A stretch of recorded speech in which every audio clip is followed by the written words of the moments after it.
in the flagship meets spaceship magnificence of the EQS sedan. Every Mercedes-Benz electric vehicle offers the very latest MBUX voice-activated AI software, as well as remote access to a whole host of functions via the Mercedes Me Connect app. The vehicle's electric, the feeling all Mercedes, the choice all yours. Test drive a Mercedes-Benz electric today at your local dealer or learn more at mbusa.com/EQ. You're listening to FM 105.7 and AM 1340, WKGN Knoxville, and W289CU Knoxville, Fan Run Radio. Couple of spots throughout parts of East Tennessee, especially I-40 out through Jeff County and 75 in Anderson throughout Campbell County as well. As it gets heavier, 75 around Merchants Road continues to build on that Solway Bridge right now, trying to get out of the Oak Ridge area, working your way towards Pillsbury Parkway. Fostering Hope TN, helping thousands of East Tennessee kids that are in the foster system. If you'd like to help this wonderful organization, check them out now at fosteringHopeTN.com. I'm Commander Chuck with your on-time traffic.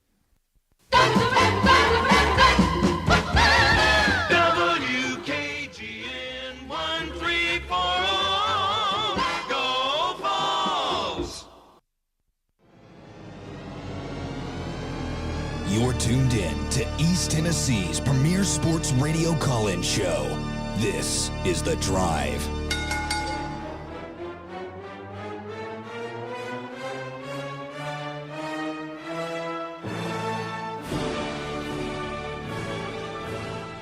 Good afternoon, ladies and gentlemen, and welcome to another 3-hour daily dose of The Drive.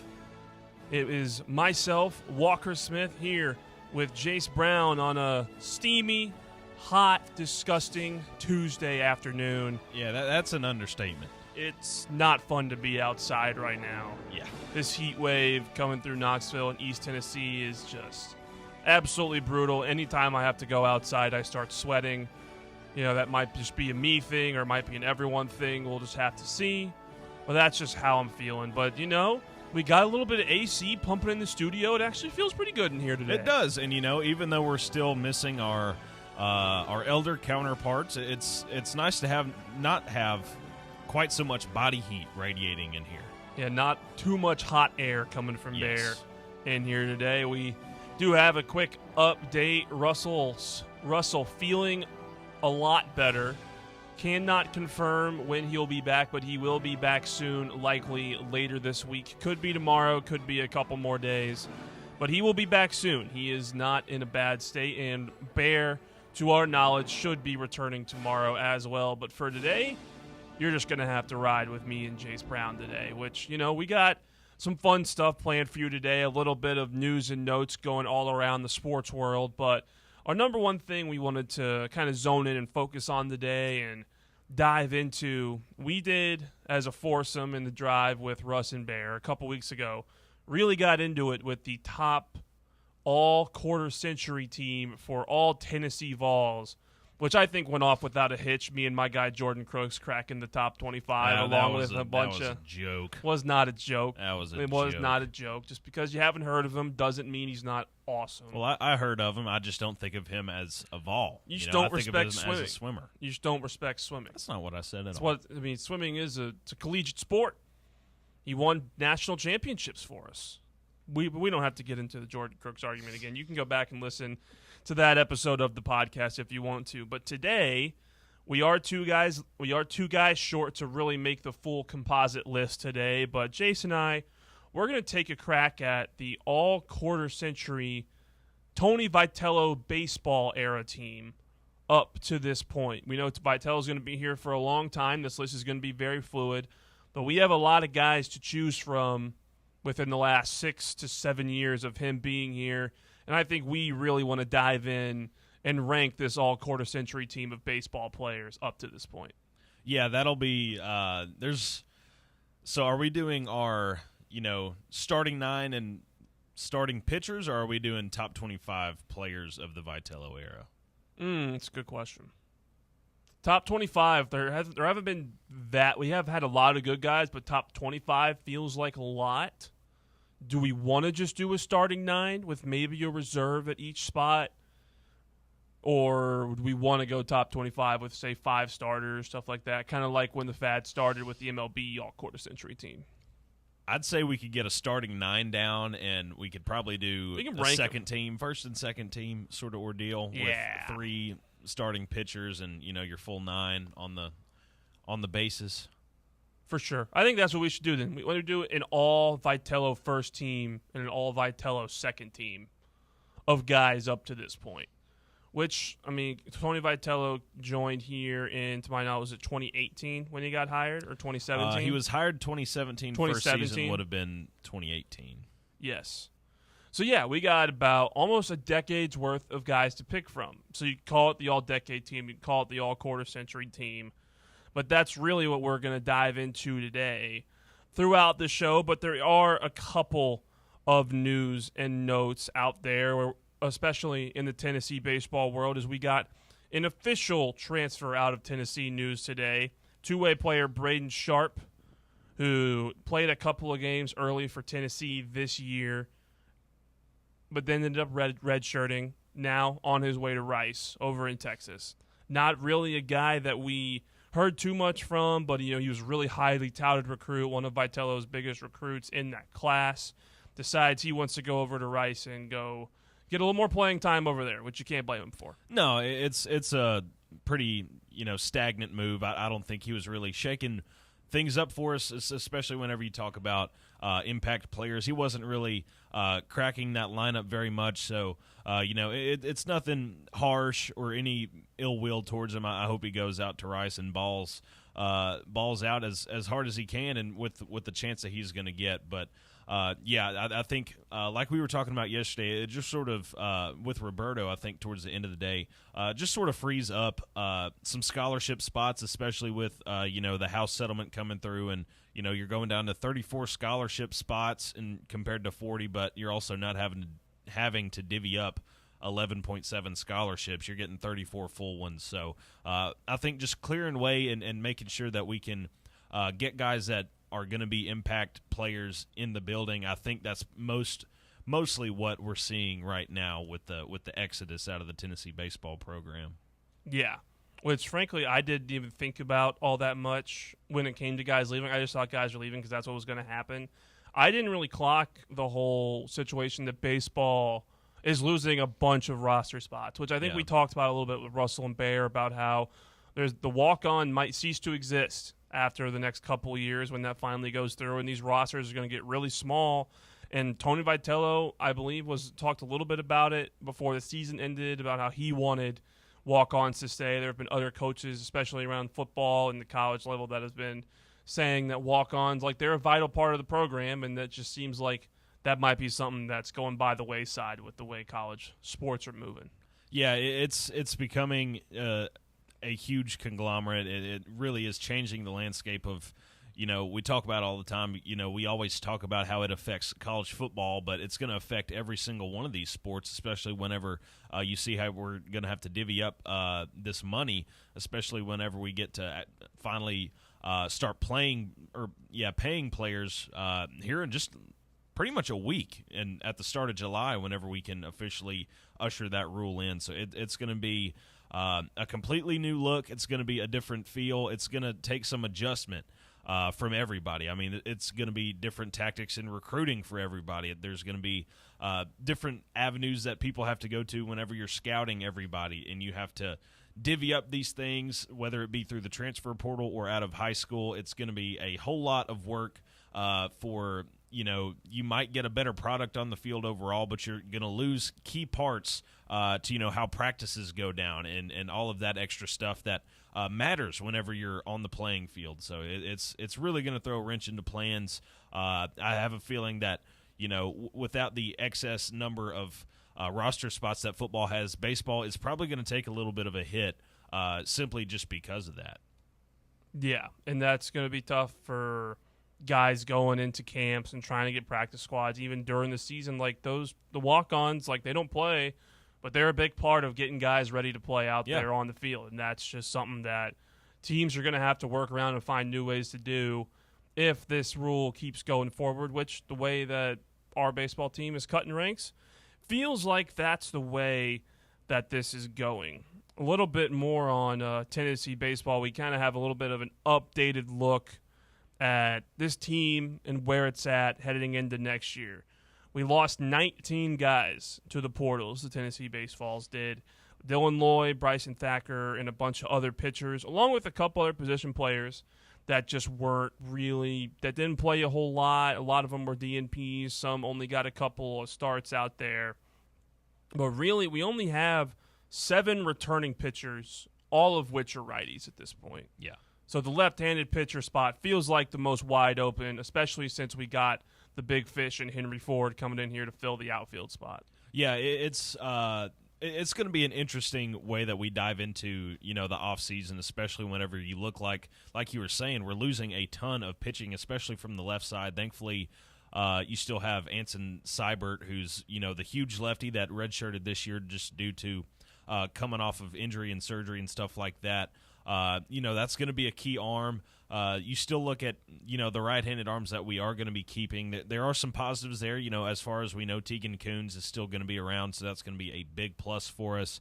Outside of that, I think if you can get some of these high-octane arms that are going to be freshmen next year, and hopefully they don't get taken away from us due to the MLB draft, hopefully you can get a couple of those guys on campus. And back in the 2022 season, we ran pretty much all new faces that season on the weekend rotation, whether it be, the freshmen that year were Drew Beam and Chase Burns. Both those guys were freshmen. And we had a sophomore in Chase Dolander, who was a freshman All-American the year before. So there was a lot of fresh faces, and we saw what that team was able to do. But granted, we won't have nearly the veteran presence that team had. So it's going to be a different look. I think being more experimental with the weekend rotation with younger guys has been a positive for this program in the past. I think it could definitely help you out, especially when guys haven't had eyes on these pitchers for a season or two.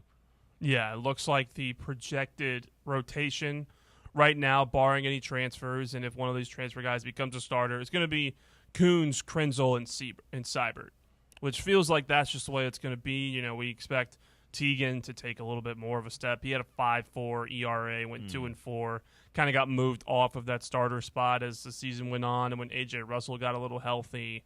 It'll be Krenzel came in. He had a 4.68 went 3-0. Really made 21 appearances, mainly in the midweek. Didn't see him too much, but we also have Seibert as the main guy, you said, who we think could end up being the Friday guy if he's everything that we think he's going to be.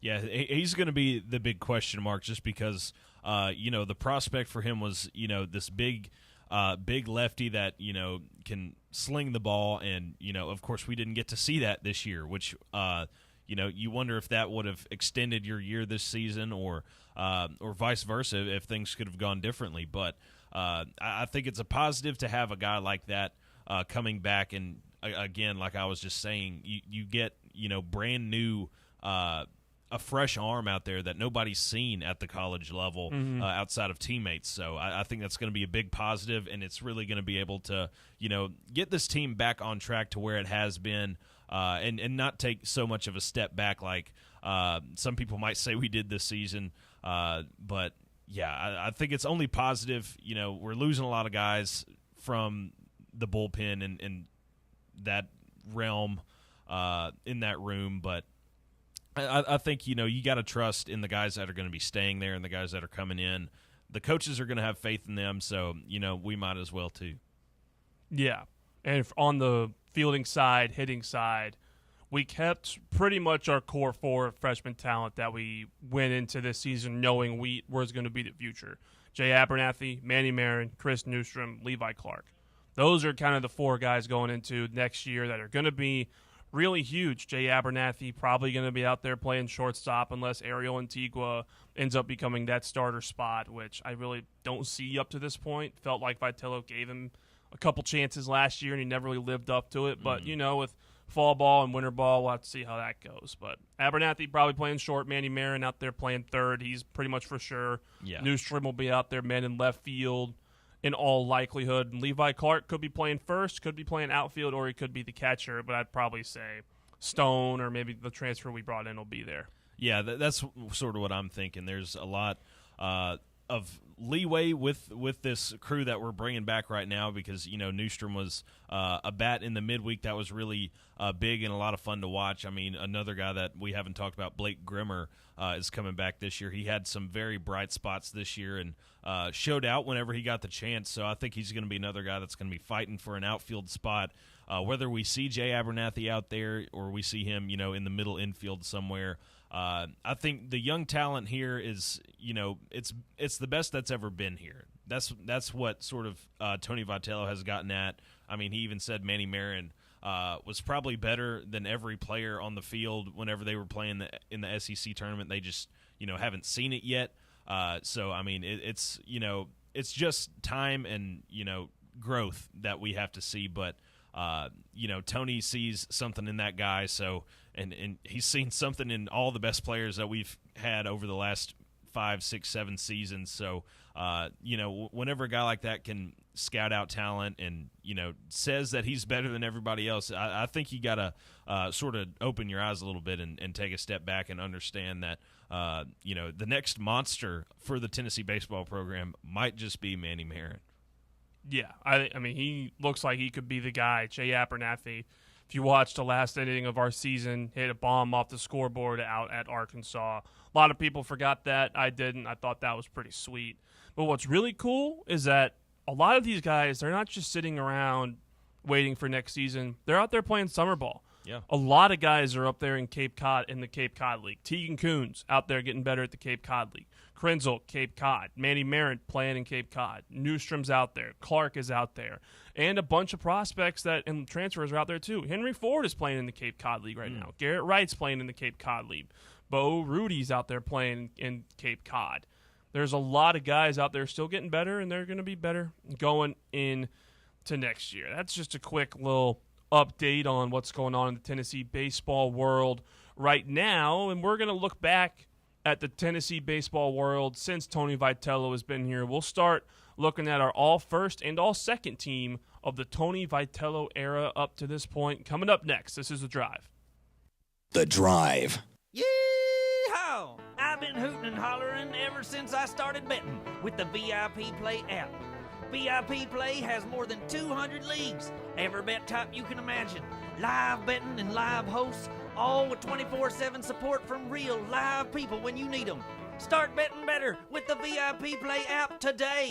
Don't be a better, be a better with VIP Play today. Download VIP Play today or head to VIPPlayApp.com.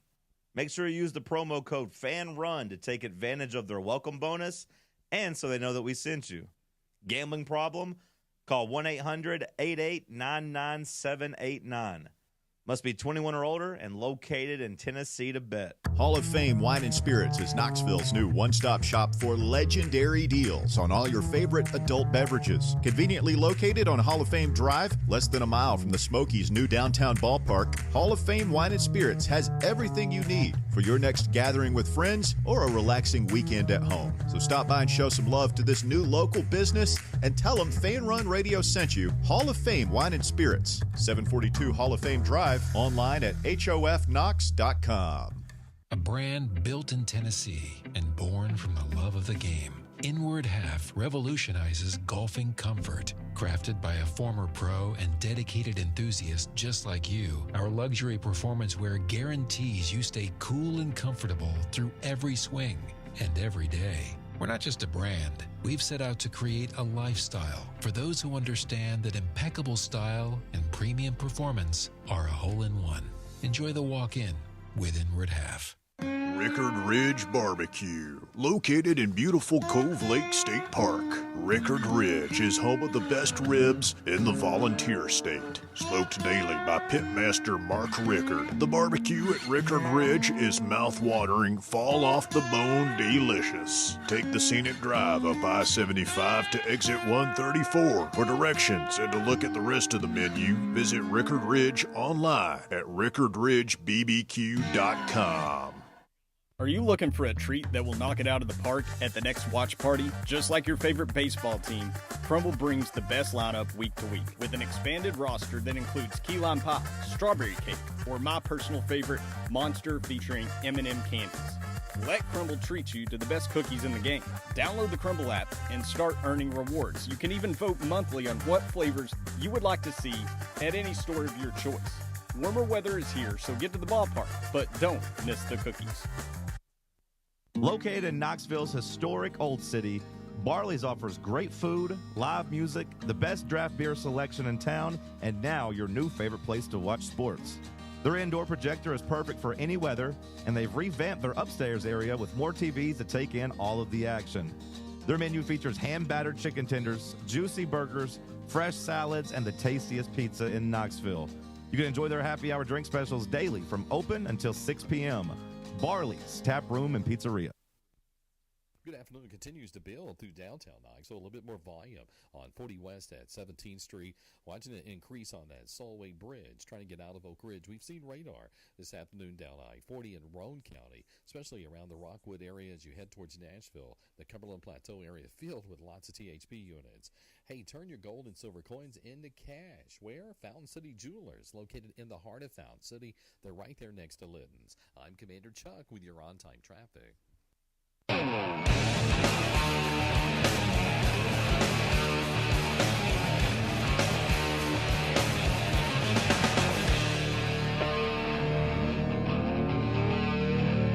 Welcome back to the drive. Walker Smith, Chase Brown running it with you guys on a Tuesday afternoon, and we're going to get our main segment of the day started. We are going to make an all first team and all second team of the Tony Vitello era up to this point, and I think recency bias, we should just go down the list and kind of who stands out to you first and foremost. I think a couple non-negotiables. Simo is second base, first team.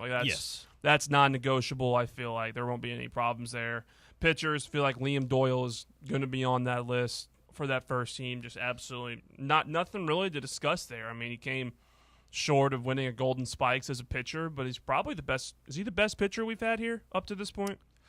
It's a great question because a guy like Luke Hoshaver had sort of a similar situation. He was he was in the top 3 for the Golden Spikes. He didn't win it, of course, but just took home about every other pitching award that there was that year. Had the Tennessee single season strikeout record before Doyle. So I think you could probably put those two 1-2 as even though he was just here for 1 year, that 1 year was a magical one to say the least.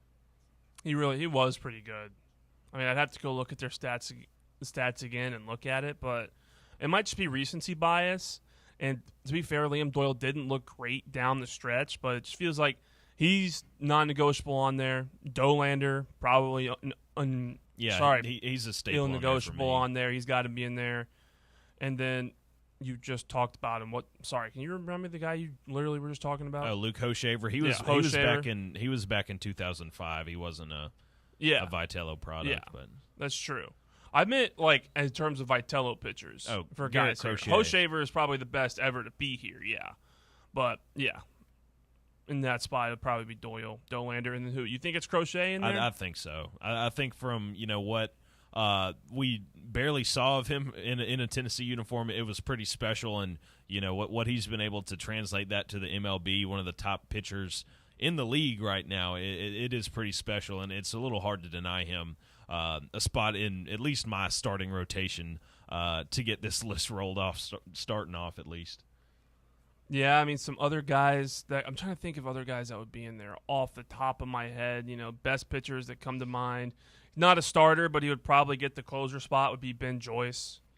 I can't think of a better closer that we've had or guy out of the bullpen than we had with Joyce. Tossing 105 out there, just dominating. Yeah, he was a fun one. Honestly, out of the bullpen, if I had to choose anybody, it probably would be Burns. I think Burns had a little bit more electric, stuff. I know Ben Joyce had the nasty fastball that was just sort of a riser and just never stopped going up. But Chase Dolander had more than one pitch in his arsenal that was just absolutely wipe out, whether it be, his slider, his curveball, and the fastball, of course, like you said, could jump up into the triple digits. I mean, I think Burns could make an argument for, being out of the bullpen there.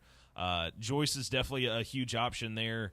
But you still have guys like Kirby Cannell, who was there for forever and was a huge pivotal part for that team. I love Kirby. I mean, even though he ended up being a starter for us, Xander Sechrist, I could see him definitely being, an out-of-the-bullpen guy for an all-time, quote-unquote, Tony Vitello squad. Yeah, I would say that a little bit. Sechrist was really good. It's tough with these guys like Sechrist and Burns a little bit, is because where did Sechrist end up going? Did he end up leaving at a certain point? No, last year was his senior That's year. right. He was really good for us. I don't know if I'd put him in that first team, to be honest, but Chase Burns is the guy. Like, you don't have to convince me about how good Chase Burns was. Yeah. In fact, he's making his MLB debut today against Bears-Yankees. Shout out the Reds for shutting him up last night and hopefully shutting him up again today. But, man. Ben Joyce or Chase Burns? I feel like I'd just give it to Joyce just because he was here the whole time. And Chase Burns was a starter coming out of the bullpen. Ben Joyce was a closer, that type of guy. I don't know. Ben Joyce made a couple starts here as well, including in the postseason while he was up here. He had a couple. He had an SEC start, I know for sure. So, I mean, he sort of toes that line as well because, I mean, some people thought that he might have translated up to the major leagues as a starter. I think he has made a start for the Angels before. I think it was a very short one, start? But yeah, like sort as of an like opener. like a spot start sort of ordeal. But him coming out of the bullpen is still pretty electric. I think you could go either or between Burns, Joyce there. Just sort of pick your poison, but.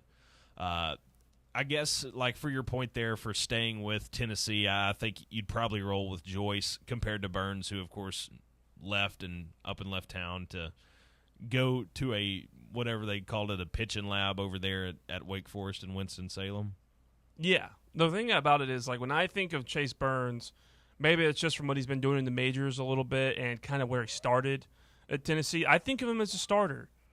More of a bullpen guy, at least as a player in general. When he was that last year he was here and he got moved to the bullpen, he was electric. He was awesome. He had the best stuff on the team.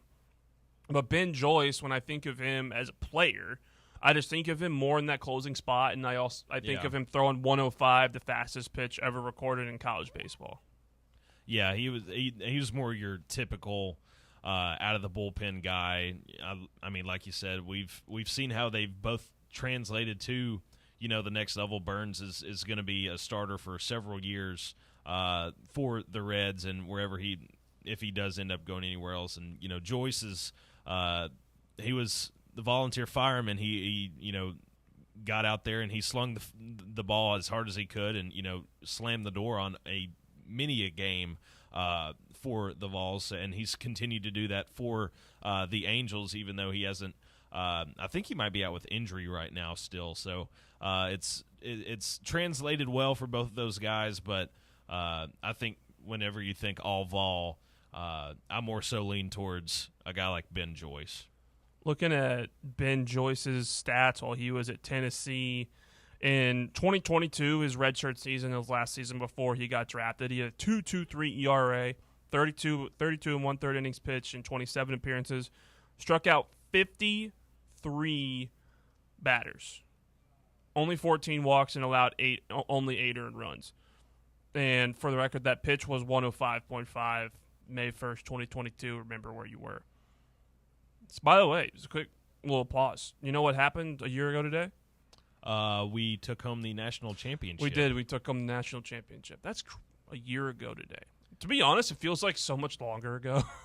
It really does. We've had a season between then and now, and we've seen the fallout with football off season and people upset about that transfer portal and what was going on there. There's been so much go on outside of that. You really forget that it really was just a year ago today that we saw that, and I guess from that aspect we sort of took it for granted a little bit. I mean, we were reigning champions for a season, and Of course, we don't get that moniker anymore, but we lived in it, we basked in it as long as we could. But whenever it got down to the start of baseball season, you sort of have to check that at the door and understand that, hey, this is a new season, this is a brand new team. We're going to have a brand new outlook because we still have to be hungry, even though our chase for that title was satiated at the end of the last year. Yeah, well, happy anniversary to the Tennessee Volunteers for winning the national championship a year ago. Anyway, back to the thing at hand that we're working on. So I think we can get back to Ben Joyce or Chase Burns a little later. I'm looking at those numbers for Chase Burns. It's pretty crazy. In that postseason, he pitched 16 innings with 22 strikeouts and only 1 run allowed. Yeah, that's pretty crazy. He was great. God, it's tough. It's a good thing we gave ourselves 2 teams. Yes. For this, because even that spot is tough. We can come back to that one a little bit, and when we think on it, do one more guy. I don't think he would be in the first team when it comes to pitchers, but I feel like he's definitely borderline. Drew Beam. Yeah, he's that type close. of guy. I don't from a skill and best baseball player perspective. I feel like the best 3 to play here were Doyle, Dolander, Crochet. But Beam is kind of he was awesome, was here for a long time, and was a kind of like a fan favorite pitcher his whole time he was here. Yeah, he was your sort of, he was your rock for a few of those teams just because he was so consistent. We never saw much change. He was always very productive, even though, maybe his numbers weren't the best in the world. He was still, a guy that would go out there and be a steady hand for us. I mean, even whenever we went up to Omaha in the 2 games that he started against North Carolina and Game 2 in Texas A&M, those were 2 very pivotal games, and he was lights out against North Carolina. I do remember that, and only gave up 1 run against Texas A&M in that championship series Game 2, and was able to keep them at bay long enough for us to eventually open the door with a Dreiling home run to take the lead, and really didn't look back after that. So,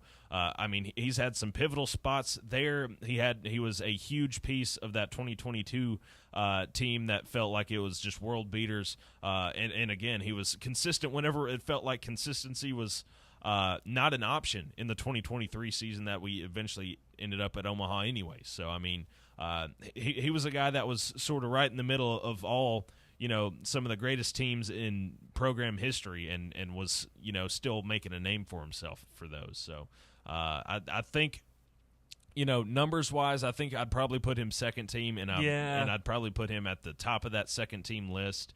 But, yeah, it is really hard to pass up, your generational sort of guys that are on that first team, whether it be, Doyle, Crochet, or Dolander. It's really hard to crack past those 3. Drew Beam, in his 3 years at Tennessee, had a 2.72 ERA in 22, 3.63 in 23. And I forgot that in 24, he actually kind of, he had a little bit of valleys down there. Yeah. In between the peaks for 24. He ended up with a 4.15 ERA in that 24 season, but he also went 9-2.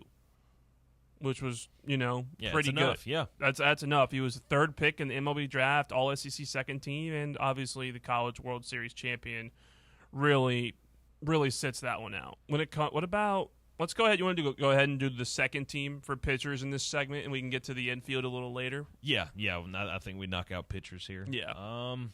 If we're going starter, I think second team guy would be A.J. Russell. If you think about how good he was before. See, but we never really got to see him in length for any season that he was up here. We could say the same about Crochet. We didn't get to see him in his prime here.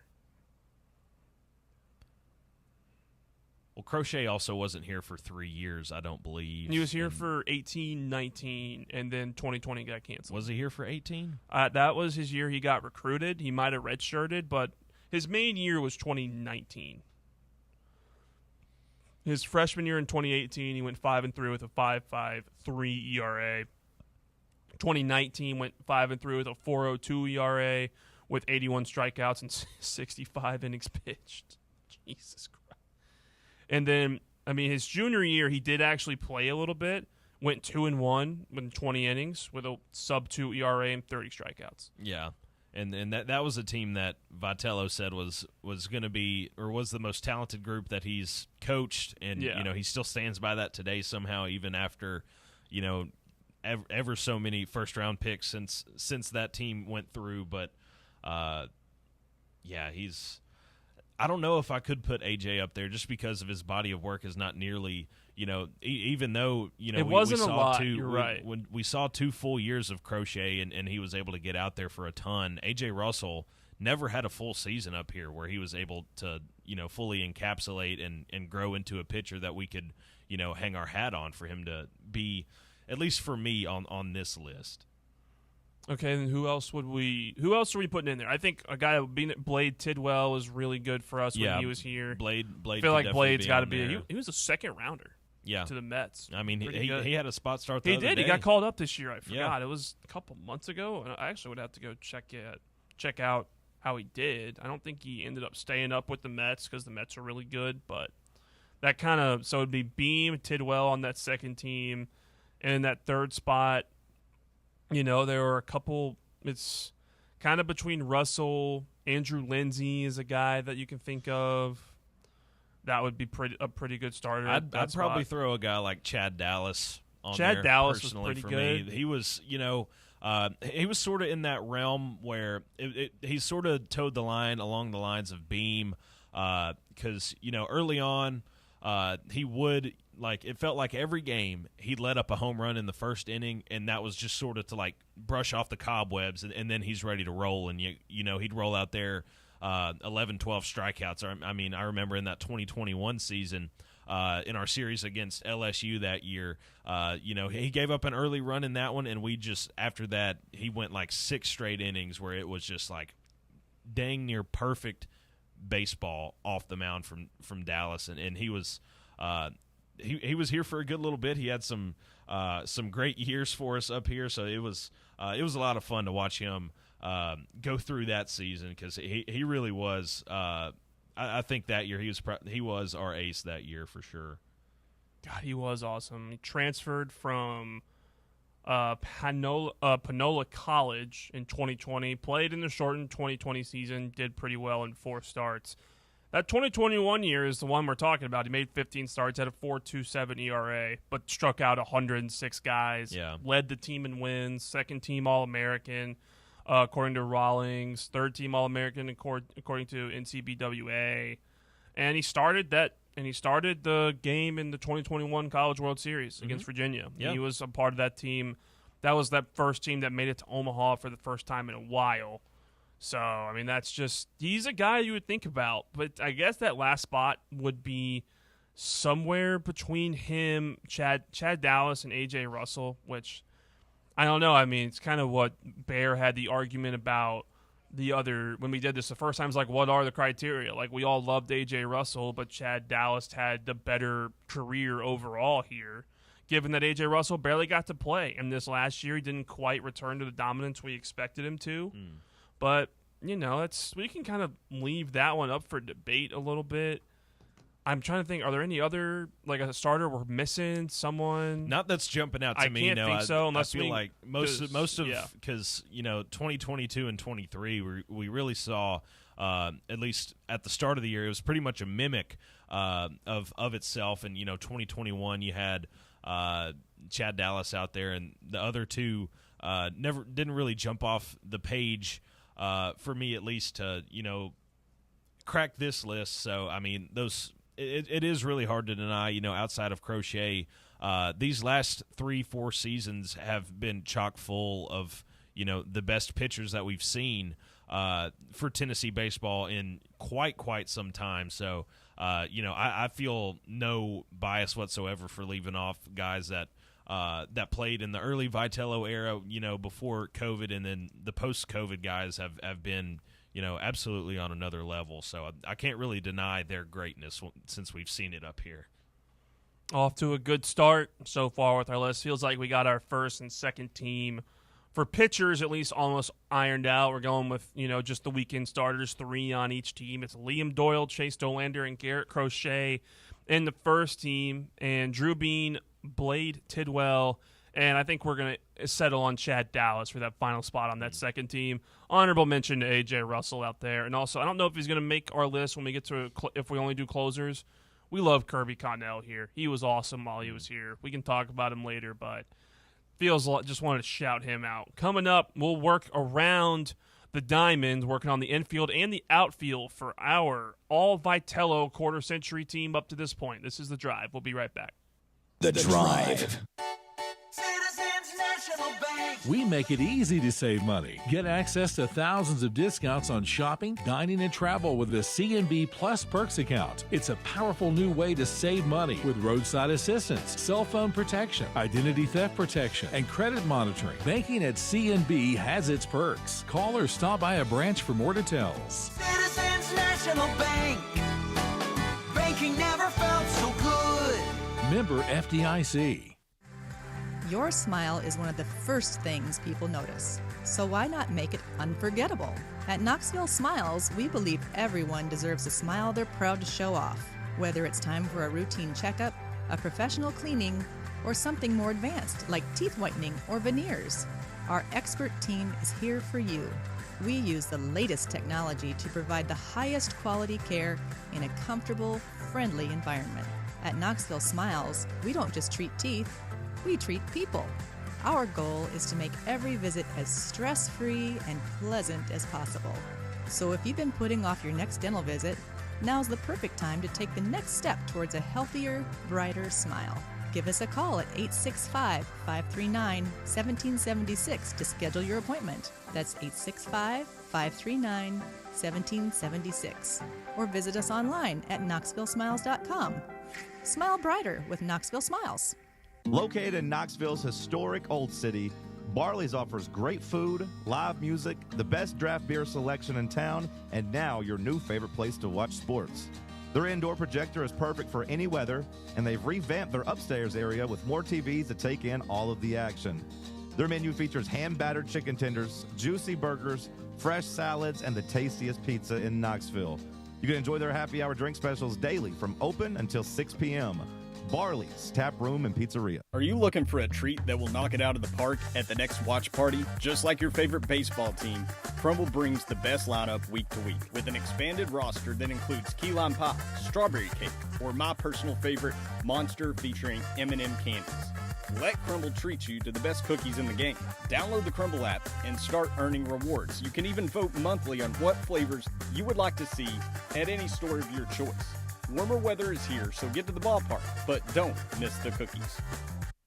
A brand built in Tennessee and born from the love of the game. Inward Half revolutionizes golfing comfort. Crafted by a former pro and dedicated enthusiast just like you, our luxury performance wear guarantees you stay cool and comfortable through every swing and every day. We're not just a brand. We've set out to create a lifestyle for those who understand that impeccable style and premium performance are a hole-in-one.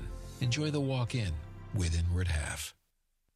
Good afternoon. Still building right now through downtown Knoxville. A little bit more volume. I-40 at 17th Street. Watching it pick up on the Holston River Bridge over here on the east side as it gets heavier there on I-40 East, headed out through Sevier up into Jefferson County. Broadway traffic's already crowded through Fountain City, over the ridge into Halls. Fostering Hope TN, helping thousands of East Tennessee kids that are stuck in the foster system. If you'd like to help out, a wonderful organization. Check it out for yourself at fosteringhopetn.com. I'm Commander Chuck with your on-time traffic.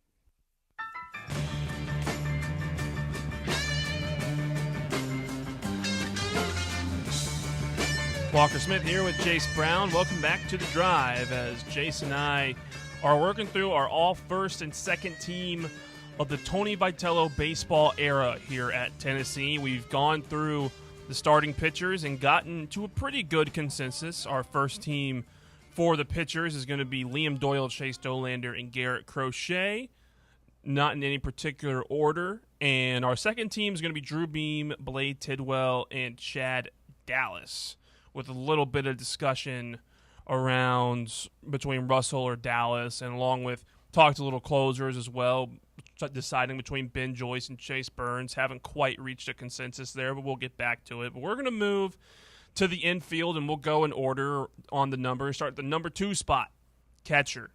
This is an interesting one. I honestly don't quite know where to go here because there's a sentimental argument with a guy like Cal Stark, who was pivotal in some of those games leading up to the World Series a year ago. Knoxville guy, bleeds orange, fought his way onto the roster to keep his spot.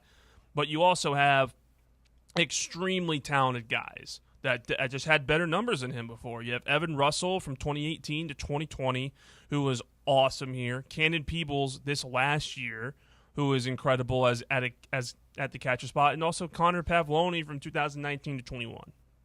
Yeah, thankfully there's been quite a few, great catchers to come through here. At least from our perspective, it's really hard to deny some of those guys, and it is going to be a tough conversation about some of these guys because some of them had positive impacts on the defensive side, not so much on the offensive side, and some were vice versa. I mean, whenever you think back to 2022, whenever we had Evan Russell back there, our catching runners.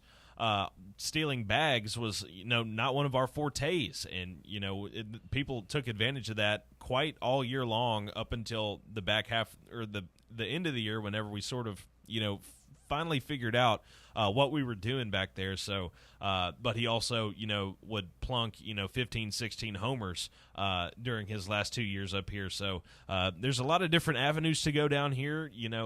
Personally, my pick is probably along the lines of Connor Pavloni, who's sort of that sweet spot right in the middle, because he was able to produce on the offensive side at a better rate than a guy like Cal Stark, and was still able to hold runners and command a defense sort of like Cal Stark did.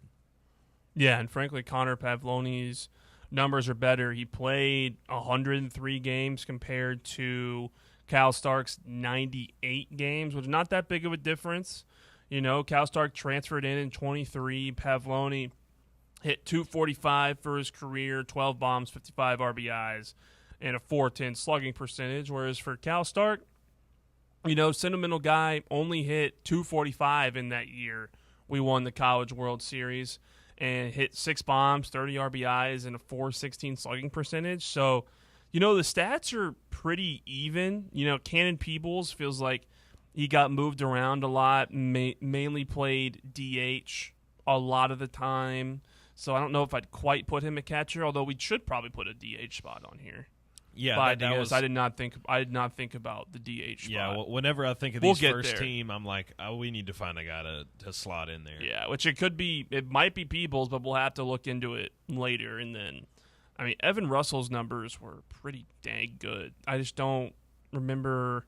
Frankly, I don't remember too much from Evan Russell playing. I think it's like a gap in my memory almost. Yeah, but he was weird. Awesome. Yeah, he was good. His breakout year in 2021, he played a lot of left field for us. Yeah. And then the next year, we really didn't have a catcher lined up. So he said that he wanted a bat in the lineup and was wanting to still be able to make an impact on the defensive side, and he stepped up to where really nobody else was able to at the catcher position, and did fairly well. That team only lost 9 games across the entire year, and it's really hard to deny that he didn't at least carry his weight for that team as well on both ends. That 2022 year, hit .298, 13 bombs, 55 RBIs, slugged .538 with an on-base of over 400. So Evan Russell's numbers are better than any of the catchers we've had. Yes, on the offensive side, yes. Yes. Absolutely.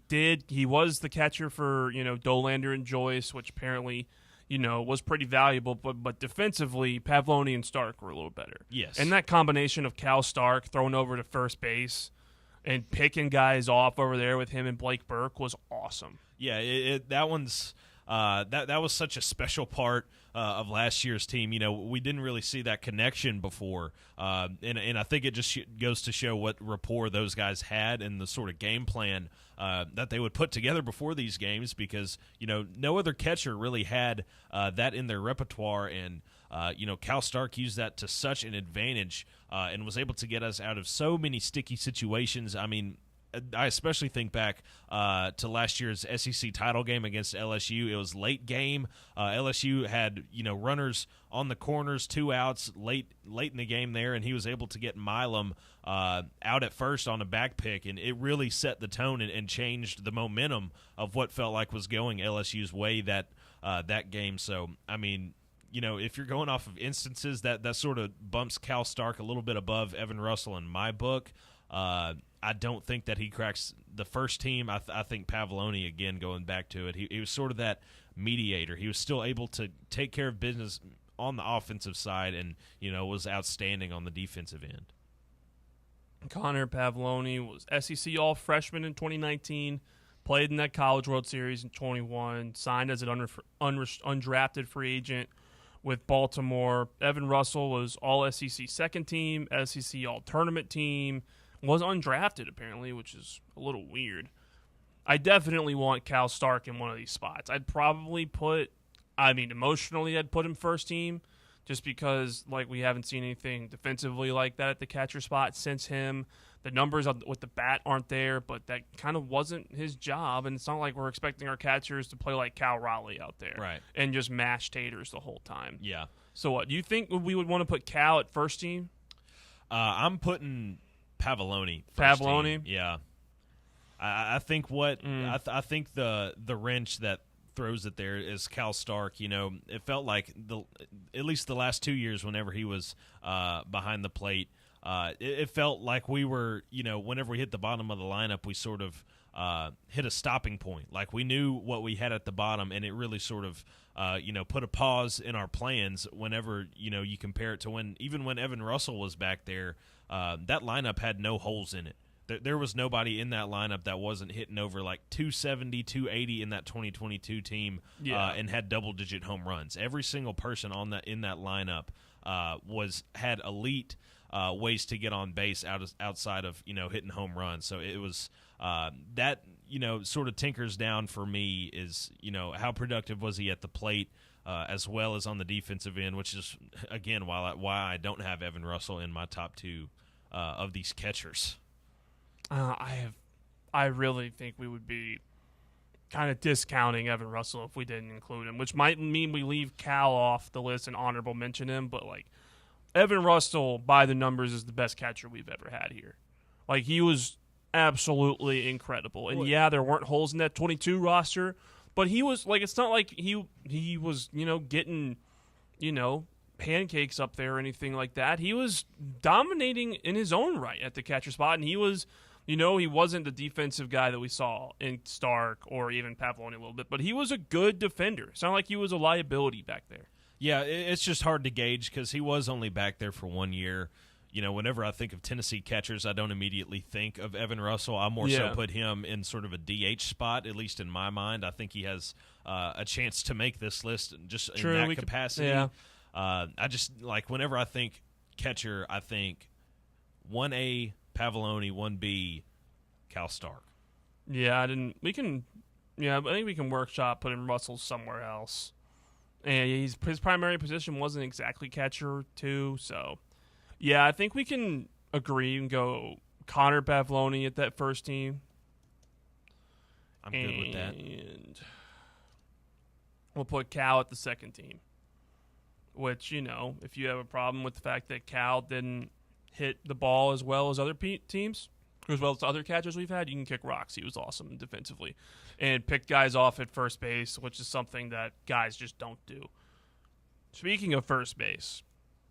That's next. And I feel like first spot there's not much of an argument. It's Blake Burke. Yes. Yeah. I think he's one of your staples. I mean, he brought 3 years of, even though he only played there for 2 years since he was a DH his freshman year, he held the Tennessee all-time home run record for a little bit before SEMO. That's right, and last year just exploded and, took that away from him. But we saw a lot of growth from Blake Burke, especially from his sophomore to his junior year, especially on the defensive end. He really turned into one of the better defensive spots, which was not a positive for him in the 2023 season. So I think what he did there, along with, his presence in the batting lineup, which was, just terrorizing opposing pitching staffs, I think it is 1-1 for your first baseman here. It's got to be Blake Burke. It's got to be Blake Burke. And we can get more into that in a little bit. The conversation starts a little bit in the second team spot at first base. And we'll keep chugging along with our list into our second hour of the drive. But first, we will have the top 4 at 4 with Mr. Jace Brown coming up next. This is The Drive on Fan Run Radio.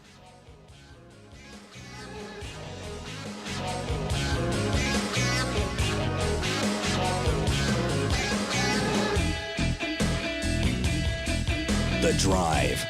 Ready to launch your career? Axle Logistics is a leading third-party logistics company where excellence is an energy. With an award-winning culture, Axle proves that positive outcomes come from a positive environment and a work hard, play hard mentality. At Axle, the drive for success is infectious. And with an uncapped commission structure, hard work isn't just noticed, it's rewarded. For those with big goals and even bigger dreams, Axle Logistics is the place to start your career. This is Coach Josh Heupel. In football and life, you need a solid defense to protect what matters most. That's where Farm Bureau Insurance of Tennessee comes in. Score peace of mind with Farm Bureau Insurance, the official insurance of the Vols. They're your line of defense. FBITN.com. This is Baseball VFL Cody Brown. Farm Bureau Insurance is the official insurance of the Tennessee Vols. I'm here to be that line of defense for all your insurance needs. Give me a call at 865-992-3871 and go Vols. You're listening to FM 105.7 and AM 1340, WKGN Knoxville, and W289CU Knoxville. Fan Run Radio. When it's past high noon, it's time for a vodka soda made with a vodka you've actually heard of. I'm talking White Claw vodka soda made with White Claw premium vodka.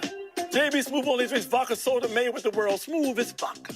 And you can too. Pick you up a bottle of the triple wave filtered vodka that's been distilled 5 times. White Claw premium vodka comes in 4 flavors: black cherry, mango, pineapple, and just vodka. You haven't had vodka like this. No one has. White Claw premium vodka. Please drink responsibly. Are you ready to show off that confident, radiant smile you've always dreamed of? Well, here at Knoxville Smiles, we're ready to turn your dream into a reality. At Knoxville Smiles, we're more than just a dental practice. We're your partners in achieving optimum oral health. From routine cleanings and checkups to advanced cosmetics and restorative procedures, we offer a wide range of services in an environment that makes every visit a positive and comfortable experience. At Knoxville Smiles, it's about more than just treatments. We're focused on creating a welcoming environment where you feel like family. Our state-of-the-art facilities are designed with your comfort in mind, and our friendly staff is always ready to address your questions and concerns. Don't wait any longer to achieve a beautiful smile you deserve. Schedule your appointment at Knoxville Smiles today and take that first step towards a healthier, happier you. Call us at 865-539-1776 to book your appointment today, or just visit our website at knoxvillesmiles.com.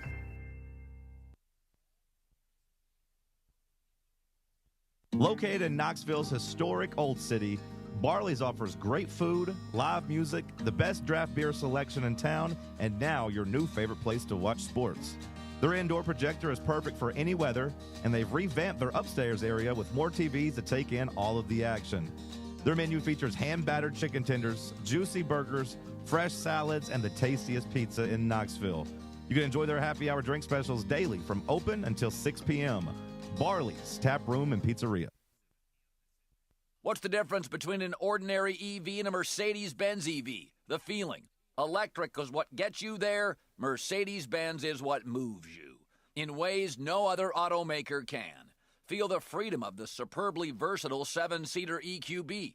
Revel in the inspired, customizable comfort of the EQE sedan. Sense the brilliant intelligence of the EQE SUV. Discover the boundless capability of the EQS SUV. And luxuriate in the flagship meets spaceship magnificent of the EQS sedan. Every Mercedes-Benz electric vehicle offers the very latest MBUX voice-activated AI software, as well as remote access to a whole host of functions via the Mercedes Me Connect app. The vehicle's electric, the feeling all Mercedes, the choice all yours. Test drive a Mercedes-Benz electric today at your local dealer or learn more at MBUSA.com/EQ. Good afternoon, T-Dot. Still out here in West Knoxville, still pushing a couple of disabled vehicles out of your way. It's got heavier, I-40 in both directions now. Trying to get past Paper Mill. It's already short stopping on delays. Kingston Pike at Concord Road there in the Farragut area. It's moving right now, 75 north of Knoxville. However, lots of radar spotted up through Anderson throughout Campbell County this afternoon on Interstate 75 north of Knoxville. Be careful. Fountain City Jewelers Wedding Band Weekend coming up this coming weekend. As a matter of fact, June 25th through the 28th. Go by and see them at Fountain City Jewelers right next to Litton's. I'm Commander Chuck with your on-time traffic. It's time for the Drive's Top 4 at 4. Welcome back to The Drive. Walker Smith here with Jace Brown. And Jace Brown, as we start our second hour, has the top 4 at 4. Thank you. At number 1, EA Sports released its top 25 toughest places to play for the upcoming College Football 26 video game. And this time, Neyland Stadium is ranked as the 12th toughest place to play in the country. Some stadiums listed ahead of Neyland include Oklahoma Memorial Stadium, Bryant-Denny down in Tuscaloosa, Autzen Stadium over in Oregon, and both Death Valleys, one in Baton Rouge and the other in Clemson. Gosh, 12, man. Yeah, 12. We're is really disgusting. We're gonna have to dive into this because this is a. We are a tougher place to play than Sanford Stadium. Oh, like, absolutely. what are we talking about here? I don't know. I can't say anything about Ben Hill Griffin Stadium because we can't win there at Tennessee, so that's just a tough one. That's the swamp. Yeah, as if Kentucky hasn't, walked all over the place down there the last several years. That's true. But there's some glaring weaknesses in this list, and we'll dive into it a little later. But absolutely absurd that we're 12. Yeah, it's pretty bad. At number 2, comedian, actor, and writer Shane Gillis will take the stage to celebrate the achievements, athletes, and moments in sports from the past year as host of the ESPYs. It was announced today. Gillis, who is in the midst of an international stand-up comedy tour spanning nearly 40 cities, will join a star-studded group at the Dolby Theater in Los Angeles on July 16th. The ESPYs will be airing at 8 o'clock on ABC. This is probably the best move ESPN could have made for the ESPYs because it feels like for the past couple, for a long time, no one's really cared about the ESPYs. Like, I can't remember the last ESPYs I watched. I think the last thing that I ever remember seeing from the ESPYs was whenever Peyton brought up, the beef that was going on between Kevin Durant and Russell Westbrook. That was funny. That was so long ago. But he's not a comedian either. And, they've been getting these athletes to go up there and host the show, and they try to be comedians. Why don't they do the right thing and let a comedian go up there and get them? And somehow because Shane Gillis is so openly a sports fan, yeah, which is awesome, and not a lot of comedians are like that. They get him to go host the ESPYs, and you know what he's going to do? He's going to make fun of some people, and he's probably going to piss a lot of people off, and it's going to be hilarious. And I think people probably want to watch the ESPYs. Yeah, it's a lot easier to sell somebody that is just naturally funny compared to somebody who's a professional athlete just trying to be funny. I think yeah, that's just cringe. Yeah, what we saw during his part whenever he was on College Game Day last year and poking fun at Saban, and apparently Saban pulled him to the side afterwards and really did not enjoy being made fun of. I think that just adds to what Shane Gillis can bring to this. I mean, he's got a little bit of an edge to him. I was able to watch him whenever he was in town a couple months back, and he was absolutely hilarious. So hopefully he's able to bring some of that to the ESPY stage and maybe revitalize what was once a pretty sought after thing to watch, at least in the sports world, while there's really nothing else going on. Yeah, and you can go down a whole rabbit hole about all the awards shows. Feels like they're starting to deteriorate a little bit, but it feels like the ESPYs are making the right move in the right direction, and it should be an entertaining thing to watch with Shane Gillis at the helm. At number 3, some more movement in the NBA last night. The Boston Celtics are trading Drew Holiday to the Portland Trailblazers for Anthony Simons and 2 second-round draft picks. Sources told ESPN last night Portland moved aggressively to reacquire Holiday, whom the franchise originally received from the Milwaukee Bucks in the Damian Lillard trade in 2023 and later moved to Boston. Simons joins Boston on an expiring contract, while Holiday is owed around $72 million in 2026, 27, and 28. The deal saves Boston $40 million in luxury tax payments next season. Yeah, I mean, this was a move for Portland. Like, Portland, they want Scoot Henderson to be the guy there as the point guard. Anthony Simons, he's a good player, but he's not the future there, and they don't want to have to pay him. So they're going to take Drew Holiday's contract. That's going to be a little bit of dead weight, but Portland's not looking to be good right now. And Drew can mentor Scoot and all that stuff. And the Celtics, they get some second-rounders, which don't really mean anything, and they get Anthony Simons, who it can be a really good point guard. He's a little undersized. He's got a good shot on him. Doesn't really play good defense, which is something that the Celtics have had at the guard spot the last couple of years. Yeah. But Simons, I think he'll be good in a Boston uniform and be able to run the show along with all those guys. And at number 4, Pittsburgh Steelers quarterback Aaron Rodgers is pretty sure the 2025 season will be his final in the NFL. In an interview with the Pat McAfee Show earlier today, Rodgers said he's likely concluding a career that spanned more than 2 decades with a final year in Pittsburgh. Quote, "Yeah, I'm pretty sure this is it," said Rodgers. "That's why we just did a 1-year deal. The Steelers didn't need to put any extra years on that or anything, so this was really about finishing with a lot of love and fun and peace for the career that I've had." Yeah, I mean, feels like we knew this was probably going to be it with Aaron Rodgers. I mean, some people were surprised he came back this year. I always kind of felt like he was going to end up being at Pittsburgh anyway because they waited and waited and waited and didn't sign anyone. But yeah, this might be it for him, and I just hope that he, has an okay season but doesn't do too great because they're in my favorite team's division. Right. I'd rather beat them twice, and I actually hate the Steelers with every fiber of my being, so I actually hope he goes 0-16. It'd be 0-17 this year. You're right, 0-17. Fine. We'll give him one win, 1-16. 1-16. 1-16. They don't need to be historically bad. Does he just beat the? He can beat the Browns. Yeah, he can beat the Browns at home. Okay. That it? Yeah, that is it. That was the top 4 at 4. That is the top 4 at 4. Thank you, Jace. And before we keep going with our list, let's get down to business with this EA Sports toughest places to play list. Don't get me riled up. Because there's some major, major flaws with this system right here. Like, they have Mississippi State Stadium on here. That team? Yeah, they have 20 at 25. Mississippi State is on here. Didn't they win like 2 games last year? Yeah. Okay, so it's like I think there's EA is the SEC bias that everyone looks for. That and another team down there was Michigan State. They weren't anything special last year, no. From what I recall. I don't remember hearing a peep about them.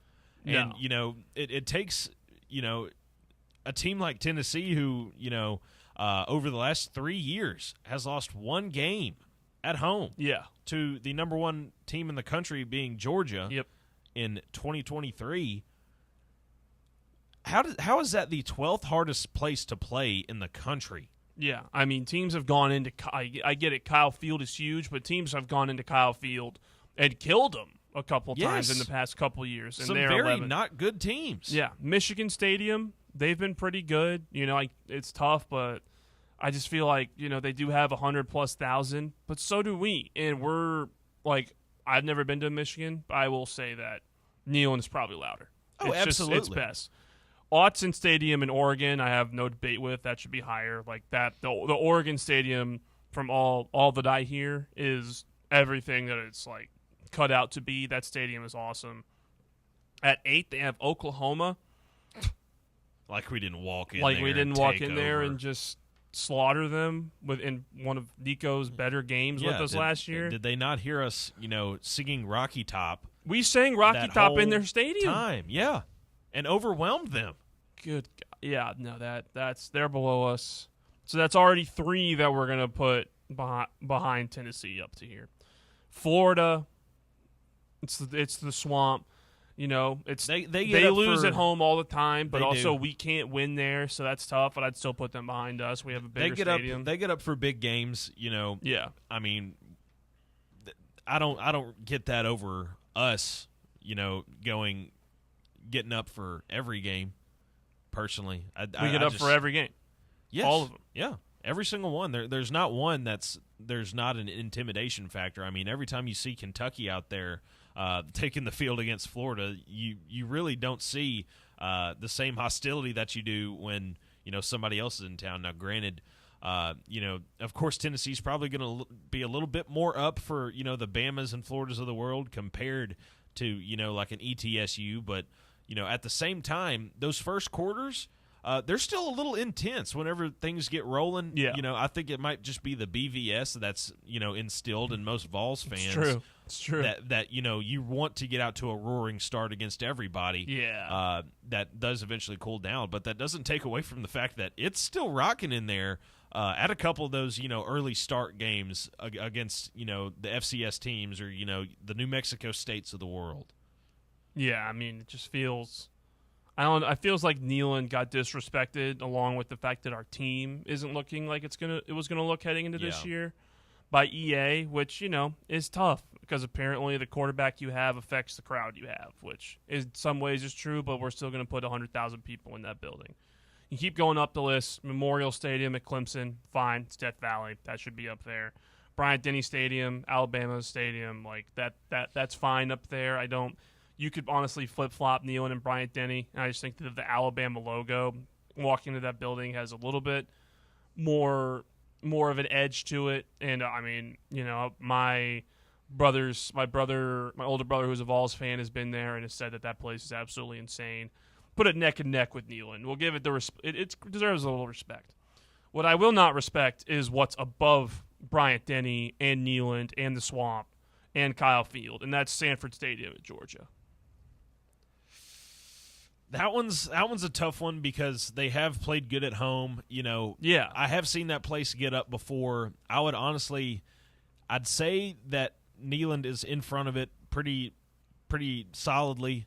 I do sort of agree that it is above Alabama because having gone, it's not nearly as loud as like you'd expect for a place that has. The pageantry and the tradition that is in Tuscaloosa and that Alabama football program, it doesn't really match. Whenever you see the results that have been put to paper by Alabama over the years and, with the greatness of their coaches in history, you just that doesn't really reflect in the stadium. It sort of reflects a spoiled sort of atmosphere that, they never really get worried. There's never really much tension in there.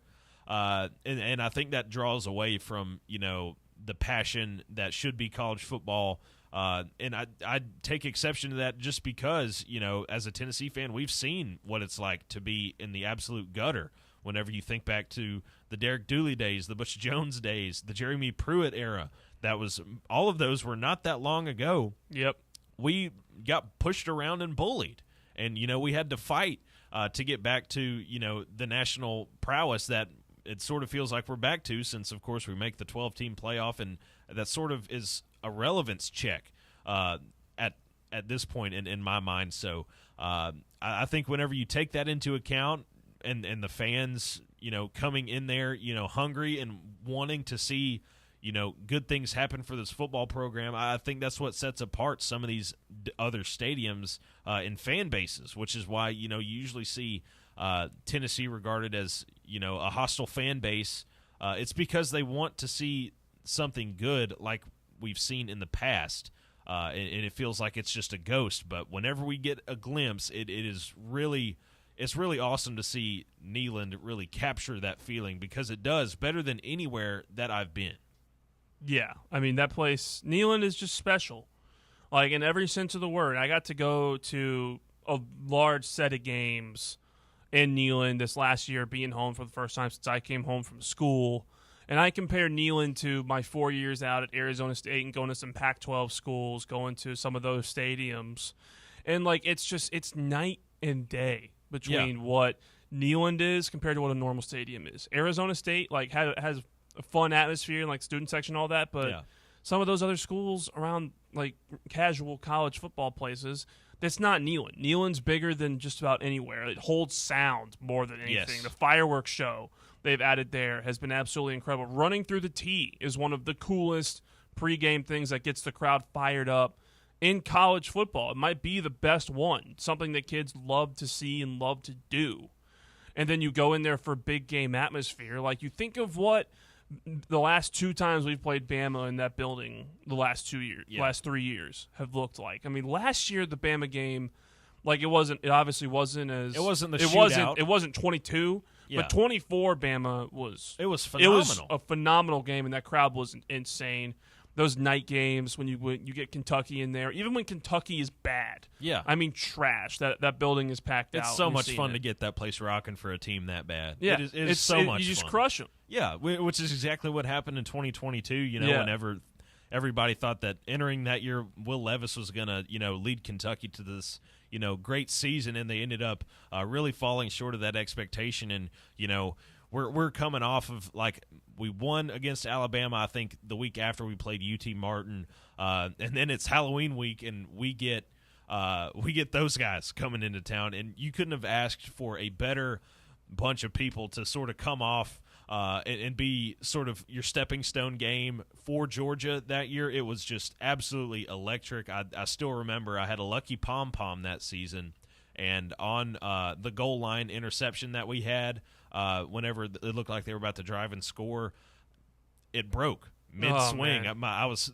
just shaking my pom-pom so hard it just snapped right in half and went flying, and I never saw it again. It was absolutely insane. Neyland makes it so rowdy that Jason's out here breaking pom-poms. Yes. It's crazy. Yeah, I mean, that's just about it. Neyland, I mean, the top 3 teams are the Shoe and Ohio State, which, we did take over that stadium, but also, like, you can't really say they're always really good there in general. If we're counting Beaver Stadium for Penn State, like, the whiteout there might be the best college football atmosphere you could have for one game a year. If it's at night and Fox doesn't screw Penn State and make them have a whiteout at noon, which would be tough. And then number 1 is Death Valley at LSU, and I don't think anyone's going to argue with Death Valley up there. I mean, that place is rowdy, especially for a night game. Yeah, there's a lot of problems with this list. I don't think the number 1 spot is much of a problem. In my experience at Death Valley, it doesn't touch Neyland, even in a day game. When did you go? For our trouncing of them in 2022. I will say, caveat, play devil's advocate, that was like, what was it, a noon kickoff or something? It was. But it was a noon kickoff. We smoked them. Felt like you got, like, Death Valley light that day a little bit. We did, but, even in noon games at Neyland, you see it get more up than that. I mean, that place was still, it's not full by the time kickoff's rolling in, and, up here for a noon game, it's full. It doesn't really matter who's playing, especially over in the Heupel era. It's been full at noon, and it's been rocking from the jump, and you can feel it. And in that LSU crowd, I just couldn't feel that same, like, intensity, especially with what the matchup was. And eventually, the SEC West champs of LSU and future Heisman winner Jaden Daniels. It did not feel like a huge game, a big game atmosphere, which it should have, even though it was at noon. Mm-hmm. In short, Neyland Stadium got snubbed on this list, yes, and we will hold it against EA until they change it. They got to change it, Am I still probably going to get the game? Yeah. But I'm not going to like it. Yeah. I'm going to be upset. I'm going to be upset. I'm going to be disrespected, and that's just the way it is. Texas comes in behind Tennessee on the list, Florida State Stadium. Shout out Camp Randall in Wisconsin at 16. South Carolina at 16, Auburn at 17. Washington Husky Stadium, which I've heard good things about, is out there at 18. Iowa Stadium with the Children's Hospital right next to it and all of that is there. A sleeper one that's awesome is University of Utah Stadium. Mm-hmm. Really good spot. And to go through it quickly, Notre Dame, NC State, Oklahoma State, Michigan, and Mississippi State rounding up the top 25. we will take a quick timeout here on the drive. And coming up, Jason and I will keep chugging along with our top starting 9 of the Vitello era for Tennessee baseball. This is a drive. We'll be right back. The Drive. Rickard Ridge Barbecue, located in beautiful Cove Lake State Park. Rickard Ridge is home of the best ribs in the Volunteer State. Smoked daily by pitmaster Mark Rickard. The barbecue at Rickard Ridge is mouth-watering, fall-off-the-bone delicious. Take the scenic drive up I-75 to exit 134 for directions and to look at the rest of the menu. Visit Rickard Ridge online at rickardridgebbq.com. A brand built in Tennessee and born from the love of the game. Inward Half revolutionizes golfing comfort. Crafted by a former pro and dedicated enthusiast just like you, our luxury performance wear guarantees you stay cool and comfortable through every swing and every day. We're not just a brand. We've set out to create a lifestyle for those who understand that impeccable style and premium performance are a hole-in-one. Enjoy the walk-in with Inward Half. Airlines have just reduced their prices even more. Book 30 days in advance and save big. Want the absolute lowest prices on your airline tickets? Then call the Low Cost Airlines Travel Hotline right now. For prices so low, we can't publish them anywhere. The only way to access our low rates and save up to 70% is to call. Save hundreds on your vacation tickets by calling right now. You can fly anywhere in the world and pay discount prices on your airline tickets. Book a flight today to London, Paris, Madrid, or anywhere else you want to go. And pay a lot less guaranteed. Call the International Travel Department right now at Low Cost Airlines. 800-631-1754. 800-631-1754. 800-631-1754. That's 800-631-1754. Ready to launch your career? Axel Logistics is a leading third-party logistics company where excellence is an energy. With an award-winning culture, Axel proves that positive outcomes come from a positive environment and a work hard, play hard mentality. At Axel, the drive for success is infectious. And with an uncapped commission structure, hard work isn't just noticed, it's rewarded. For those with big goals and even bigger dreams, Axel Logistics is the place to start your career. White Claw is taking hard seltzer to new heights with White Claw Surge. At 8% alcohol, White Claw Surge is a stronger wave of refreshment that doesn't compromise on taste. Available in 4 bold waves of flavor like ripe blackberry, citrusy blood orange, zesty natural lime, and tart cranberry. Check out your favorite retailer in-store and online for the White Claw Surge Variety 12-pack and 16-ounce single-serve cans. White Claw Surge. Please drink responsibly. Good afternoon. It's heavier than it was 15-20 minutes ago on I-40 through downtown Knoxville. Here at Alcoa Highway 17th Street. It's cranking up pretty good to the north on 75 up through Anderson County. A little bit of radar earlier just past that Rocky Top exit. You're going to see a lot of radar over the next week or so as we get closer to the 4th of July holiday weekend. Hey, AMCO Transmission, serving East Tennessee since 1962. Call AMCO today at 832-8686. I'm Commander Chuck with your on-time traffic.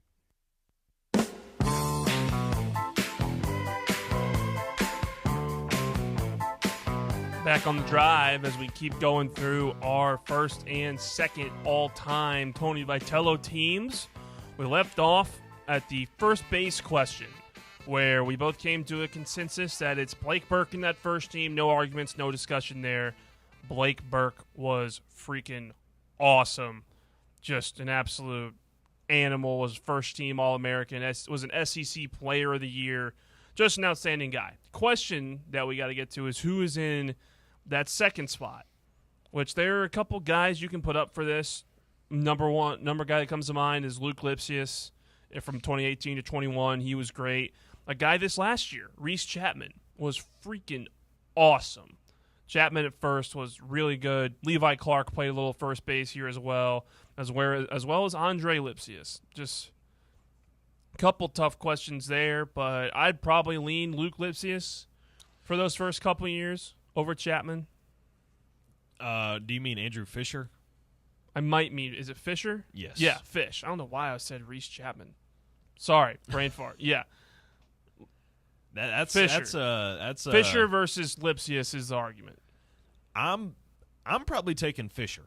I think whenever you look at, on the defensive end, they both did a great job. You never really had any problems with Fisher transitioning from what he was at Ole Miss, being at third base. He led the conference in home runs, which is what I found out from John Wilkerson over X yesterday, or over the weekend on Sunday, that he's the first of all to lead the SEC in home runs for a season since Todd Helton. Which, it sort of blows your mind whenever you think of, SEMO hit like 34 last year, but the Condon kid down in Georgia hit like 36, 37 over his year last year, which was a pretty insane run for him. It's really hard to deny that, but he's the first of all to lead the SEC in home runs for a season since the 90s. So I think, that's just an impressive notch on his belt. Huh. We never had a guy in the past 5 years lead the league in home runs. No, we have not. No, that's wild. Yeah, thinking about all the power that we had, nobody was able to do that outside of Andrew Fisher.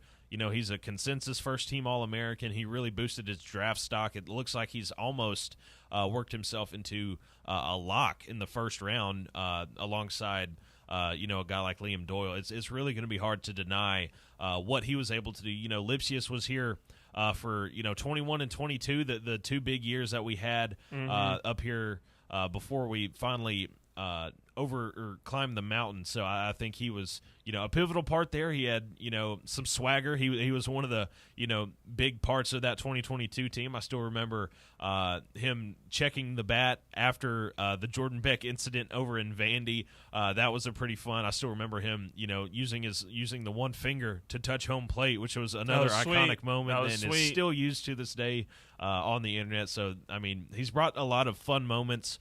But man, whenever you look at it, it's really hard to say that Andrew Fisher wasn't the best first baseman outside of Blake Burke that we've had in the Vitello era. Yeah, it's tough to argue. I can't believe that I, for some reason, was talking about Reese Chapman over Fisher. I was thinking of the same. I was thinking of Fisher. I just said Chapman. Yeah, weird. My apologies. But yeah, Fisher feels like leading the league in home runs, 22. It's absolutely insane. According to this, he also led the SEC in on base percentage too. Oh yeah, he had and OPS with a 1.253 OPS was consensus All-American. He tied Tennessee's single season walk record. Yes, he did. This year that was actually yes. I think it was. He did it in Fayetteville in the regional. He was a SEC. He was all second team at Ole Miss before, but he's the number 1 first base prospect and number 5 third base prospect in this year's draft. Now that we're talking through it, Luke Lipsius was awesome, but maybe it's just I just didn't quite understand how good Andrew Fisher was, and I didn't really look at those numbers. Yeah, you could look at it and Fisher was awesome. If you go by numbers only, I think if you pair up the numbers with Fisher and Vahiva Aloy out of Arkansas, Andrew Fisher is better in most of those categories, if not all of them, maybe outside of stolen bases or something like that, than Aloy was for Arkansas. Huh. I actually would love to go look at those numbers. There was quite an argument on the internet about Fisher being up for SEC Player of the Year compared to Aloy, and at that point a National Player of the Year whenever you compare the two. Yeah, it definitely would be an interesting conversation. I just quickly using a search engine pulled up their stats comparatively. Aloy has a higher batting average. Fisher has the higher on-base percentage, has the higher slugging percentage, has a higher OPS. He almost has a point higher of OPS. He does. He has Aloy's OPS was a 1.126 and Fisher's was a 1.253. Yeah. That's a whole point ahead of him. That's actually freaking nuts. Yeah, that actually is a pretty interesting argument. I didn't really dive into it until just now, but it feels like Fisher could be better than Loy. It's actually a pretty good argument. Yeah, it's not one that we can really make at this point, especially looking in hindsight. But yeah, it is hard to deny what he was able to put together for us. And I think whenever we think about the two best first basemen, I think it is 1-2 Blake Burke and Andrew Fisher, just because we saw the production over several years from Burke, and I don't think we've had a more efficient season over at first base than Andrew Fisher. He had 63 walks this year, Andrew Fisher. 54 runs, only 41 strikeouts. Not a horrible number. Man, fielding percentage of .988, not great. When Eloy was kind of a really good fielder out there, but one of them made the College World Series. That is tough. I didn't really look into that argument until now, but definitely something that I'm going to keep on my mind is the Andrew Fisher, Eloy story. But we're good. We don't think that is there an argument for Fisher over Burke at all, or is that kind of the consensus order? I mean, Burke was SEC Player of the Year, but Fisher, walks record, SEC leader in home runs for the first time since the 90s. I'd still lean Burke, but I just wonder what that argument is. Yeah, I'm not sure. Maybe it's just like a best year comparison. I think you've got an argument there, but Burke was here for his entire college tenure, whereas Andrew that's kind of Fisher where I'm leaning with was it too. At three different stops, so I think it does make it hard. It sort of goes like whenever you think about our catcher conversation, whenever you think about Evan Russell being a catcher, he was there for 1 year, whereas Cal Stark had a couple years behind the plate as well as Pavelloni. It's really hard to make your mark at that position whenever you have to compare the two. Well, I guess that kind of wraps up the first base conversation. So it'll be Blake Burke first team, Andrew Fisher second team.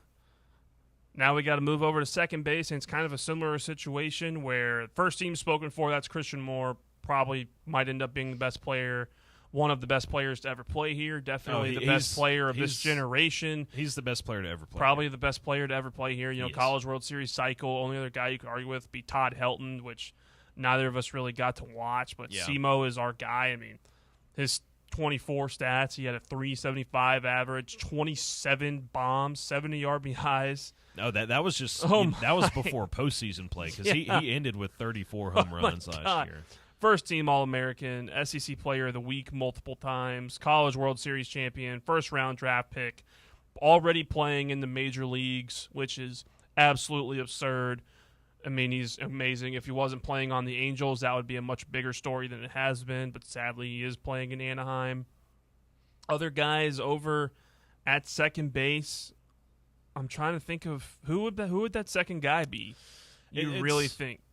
It is sort of a hard conversation because, for me, you sort of think about, Max Ferguson was here for a couple years under Vitello, and Ferg was a lot of fun to watch. I don't think he's cracked into the league yet, but I know he's still working through the ranks over there. Another guy that comes to mind for me, Jarrell Ortega, especially with that 2022 team, that guy was a monster.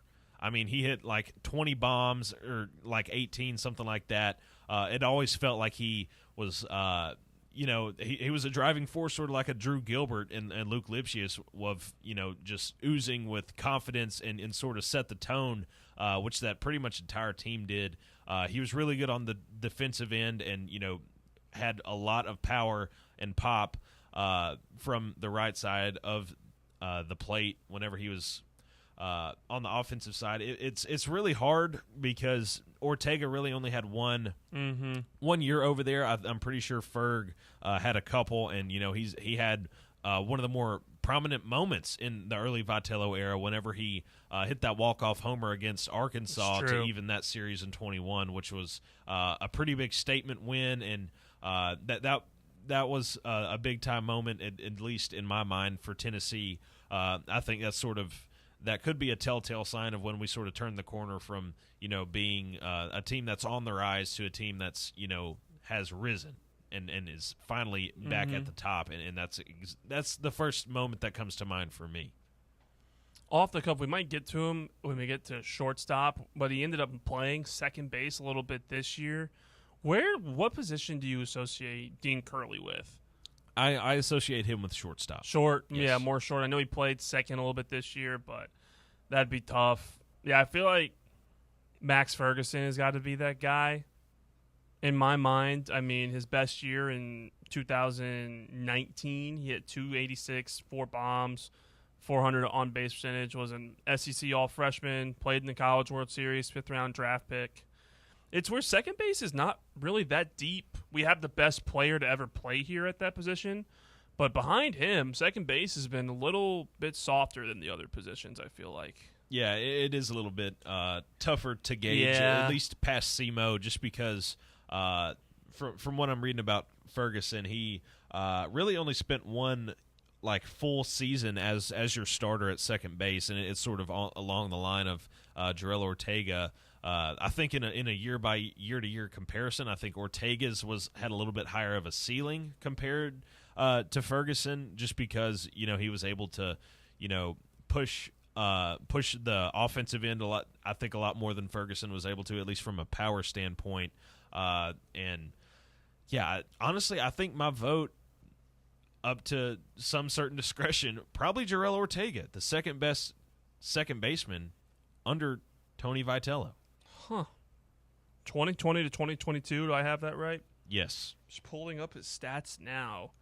Career 314 batting average, 387 on base, 81 hits, bunch of 18 home runs.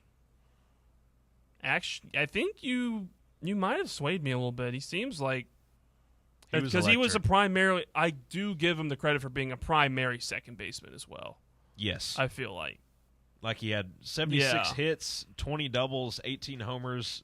That last year he was here, 61 RBIs. I mean, it's a little undeniable for me, at least. Yeah, I'll lean with you there. Jarrell Ortega is our second team. Wow. That's why we do the deep dives. Yes. So we find that second base is actually a little bit of a hole besides SEMO. Yeah. But, I'd rather have SEMO and not as much depth than a lot of depth and not having SEMO, Right. to say the least. Yeah. Next up, going in number order, we'll do third base. Third base is an interesting one. Okay. First guy that comes to mind, Trey Lipscomb. Yeah, I think he's your first teamer pretty solidly. That year he had in the 2022 year was that was pretty special. That was sort of our lead up to what his season was. We saw Trey Lipscomb just soar. He was so good. It felt like he was lost so in the good. shuffle. That's how for a while, and then he exploded onto the scene, and has made his major league debut, and has been up in the league in AAA, and he's still bouncing around up at the top. So. I think whenever I think third base at Tennessee, I think of, sticking with it. Trey Lipscomb, man, you couldn't have asked for a better guy to step up for that team than that guy. Oh, man, now I'm looking at it. I guess the first team argument would probably be him versus Billy Amick in 24. Those are That's my tough. top two. Oh, man. I mean, Amick came in, and we sort of knew what we were getting out of Clemson because, Clemson was already a big ordeal before he got over here to Tennessee. He was already a pretty solid player, and then, last year he just, had one of those anomaly years, sort of like Lipscomb did. But, it sort of goes back to the conversation. We only got 1 year of Billy Amick, and even though it was outstanding, Trey Lipscomb, got through, the depth chart and was able to work his way onto the field and took every single advantage of it and just made his name in the Tennessee books and, sort of became a household name for us. And I think it's hard to overcome that sort of story. And again, he was at Tennessee his whole career. It's not like a bouncing around Andrew Fisher or Billy Amick's, conversation. Yeah, Lipscomb in his career batted .314, 23 bombs, and had 105 RBIs over 140 games. Holy crap. The 2022 year is the one where he was so good. Oh, You're yeah, right. He was incredibly underrated. Yeah, when you're yeah. talking about that lineup had no holes, this is the type of guy that goes under the shuffle. The guy that bats .355, has 22 home runs, 84 RBIs, 416 OBP, and 700 slugging. Yeah. The guy was freaking It was nuts. awesome. Yeah, and that was our 4-hole guy. Whenever you think about it, because a guy like Drew Gilbert was in front of him. I think Luke Lipsius ended up hitting like second for us quite a bit that year, and Seth Stevenson was out in left field leading off just because he had great quickness and was able to get on base quite a bit. So I still go back to that team whenever I think of the most fun to watch. Last year was fun, but I felt like we took it for granted walking through. 22 was a different animal, man. Well, it just feels like we wiped 22 from our memory because of how it ended. And it was just like that's why like some of these guys on 22's team, I forget how good they were, is because it's such a painful memory. Yeah. Like the fact that it ended in the Super Regional against. Oh man, I still remember us going to the defending champs' place to end that season, to end that regular season, and I think we swept them. I think we swept Mississippi State that season on the road, and one of those games was like 29-2. Yeah, it was absolutely a dog walking, for lack of better terms, and no pun intended. It was a beautiful sight to see. That's why it's so hard to gauge some of these other guys, because that year had so many huge numbers compared to some of the others, and it's hard to make an argument for a lot of other guys. Yeah. So yeah, we'll go. I think we're good on a consensus there at third base. Trey Lipscomb, first team. Billy Amick, second team. Quick shout out, a couple guys we didn't mention because the top two here were pretty simple. Zane Denton, had a good year. Guy who was really good for us before leaving. Other than that, Jake Rucker played a little third base Jake for us. Rucker He's a good honorable mention, but not quite to the Billy Amick and Trey Lipscomb level. Well, that'll round out a couple more spots there. We decided on Semo, Trey Lipscomb, Blake Burke at second, third, and first, respectively, along with Fisher on the first team and Fisher at first, Ortega at second, and Billy Amick at third base on the second team.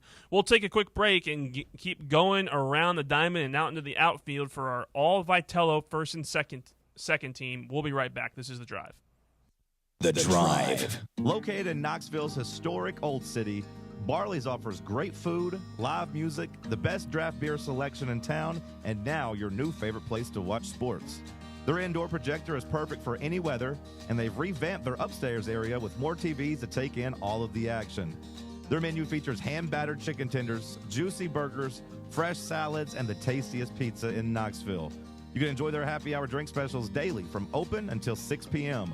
Barley's Tap Room and Pizzeria. Citizens National Bank. You want a bank that lets you bank when and where you want to. Your local branch, the grocery store, your computer, your phone, it's up to you. You want people who care about taking care of you and your money too. Citizens National Bank. Banking never felt so good. Here's more with Dr. Stephen Malone of Knoxville Smiles. So I've been in dentistry for about 30 years, and I've watched a lot of things change where we used to do things by analog. We used a calendar to make appointments, and we didn't really have computers, and we used film and not sensors to get images. Things have changed a lot. Well, it's still changing. We have a lot of things that are in dentistry today that make it more convenient for patients, like online scheduling and Invisalign. Instead of putting brackets and wires in your mouth, you can use these trays, and those things are all done with computers. Now we're actually planning implants with computers, and we're making our crowns with computers and CAD/CAM systems and milling systems. All of these things are new in dentistry, and it keeps changing. So if you look at dentistry today, it's not what you had 25 years ago. We're much more health-oriented, so try to find a dentist that's trying to use technology to your advantage and keep you healthy. Contact Knoxville Smiles today at 865-539-1776 to set up an appointment, or go online to knoxvillesmiles.com. Smile brighter with Knoxville Smiles. When it comes to making plans, you are the best. What about those round trips that you plan in advance, which are perfect on your way there and perfect on your way back? Or those meetings with friends for which you make a group chat 3 months before so that nobody or anything is missing. Or your daughter's first birthday party. You planned it with such dedication that instead of the first, it felt like our 15s. The same way you plan each detail for those moments. Start planning to protect you and your loved ones from a natural disaster. Sign up for local weather and emergency alerts. Prepare an emergency kit. And make a family communications plan. Protecting your family is the best plan you can make. Get started at ready.gov/plan. Brought to you by FEMA and the Ad Council. A brand built in Tennessee and born from the love of the game. Inward Half revolutionizes golfing comfort. Crafted by a former pro and dedicated enthusiast just like you, our luxury performance wear guarantees you stay cool and comfortable through every swing and every day. We're not just a brand. We've set out to create a lifestyle for those who understand that impeccable style and premium performance are a hole-in-one. Enjoy the walk-in with Inward Half. Good afternoon. It's got a little bit heavier out here with that volume in West Knoxville, 40 east and west over the top of West Hills as it builds on that Solway Bridge out of Oak Ridge. Lots of radar in the last hour or so out here on I-40 out through Sevier. Jefferson County, you're going to see a lot of radar probably over the next week or so, especially down I-40 in Sevier County around that Dollywood exit. Hey, turn your gold and silver coins into cash at Fountain City Jewelers, located in the heart of Fountain City next to Liddon's. I'm Commander Chuck with your on-time traffic.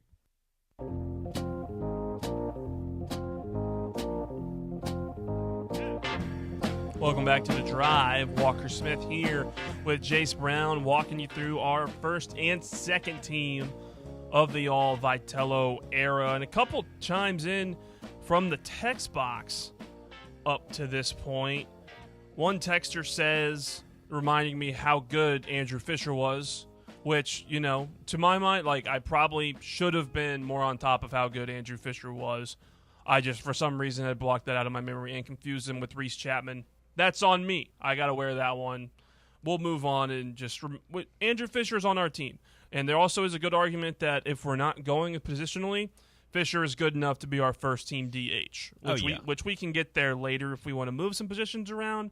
It's baseball. Another guy chimes in on the text box saying Joel Ortega and Jake Rucker currently play for the AA Wichita Wind Surge. Rucker should be in the convo for second base behind Simo. They didn't really touch too much on Rucker at that second base spot behind Ortega. He was at third base. I think he might third base more, I feel like. Oh, he did. I think he might have meant Ferguson. Might have meant Fergie? That's what I'm thinking. That's what I think. I feel like we're doing pretty good so far in the list we've got. Just to remind you, our first team right now at pitcher, we have Liam Doyle, Chase Dolander, Garrett Crochet. Our catcher is Connor Pavoloni. First base, Blake Burke. Second base, Christian Moore. Third base, Trey Lipscomb.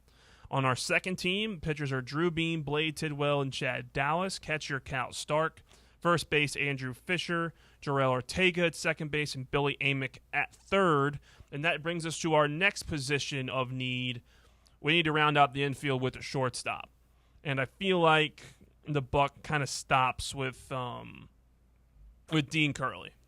He had a tough he didn't really play too great this last year, but Curley was a staple for this team in 24. He was incredible. He was. It was sort of a question mark who was going to be there at the start of last year, especially when, you know, you look back at the preseason for last year. It felt like a lot of guys, or a lot of people in the media thought that it was going to be Ariel Antigua bearing that torch for us during the 2024 season. And, of course, Antigua entered that year injured. So it did happen to be Dean Curley after the first couple games because if you think back, Simo was there for the first, 5 or 6 games of the season before Dean Curley officially took over. But, you know, even at that point, Curley sort of, you know, made his name because I think in the first it might have been the first game that he played, that he started in up here.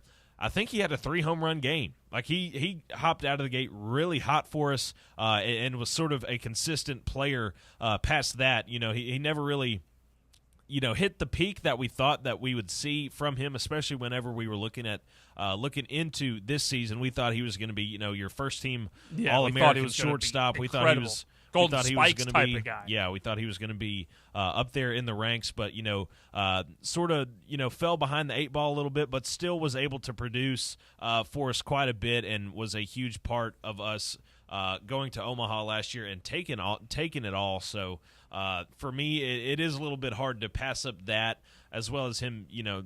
Again, goes back to being a Vol, being here your whole career, and he's done that. It's a little bit hard to deny how good he was the last 2 years for us, even though it felt like at points he didn't reach what we wanted out of him.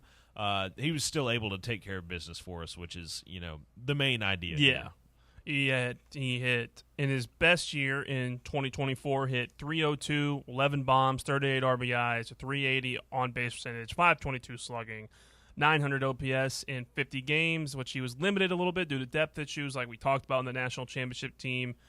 And last year, he still ended up with a pretty good line. He had his slumps in SEC play, but he still ended up playing pretty well. And he's a projected first-round MLB pick, College World Series champion. I feel like, is there anyone that can unseat him in that first-team spot? Not from where I'm thinking back from. It doesn't feel like anybody's really touching not really touching Dean Curley, especially whenever you look at accolades and things of that sort. Is there, in that second team spot, it's kind of a similar situation to second base, where you kind of have that number one guy, but the people behind him. Shortstop was always kind of that revolving position for Vitello that he's moved guys in and out of. Yeah, and it's sort of, your mainstays over the last few years have all been different, because in 21 it was Liam Spence, who's I think he might be part of that dastardly bunch called the Savannah Bananas right now. Yep.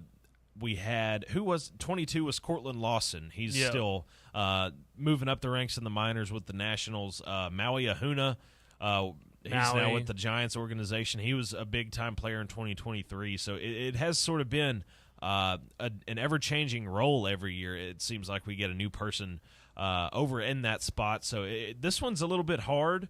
I think outside of Dean Curley, who I think we've nailed down as our number one, I think I'm probably going to have to go with Maui Ahuna. I think the top level that we saw of anybody, it was Maui, because, Cortland Lawson was great on the defensive end, but, if you had to pick out a hole in the 2022 lineup, it was Lawson, even though he still did hit like 265, 270, which is, workable if you're the 9-hole hitter, especially at the college level. It worked great for us. Still hit double-digit home runs that year, so, he still had productivity whenever we needed it, but, whenever you compare that to Maui Ahuna put up a lot better numbers, even though he wasn't there for the first couple games in the 2023 season, and there was a little bit of a locker room dispute that we've talked about several times. Mm-hmm. I don't think it knocks down Ahuna's prowess, at least comparatively to the other two of Lawson and Spence.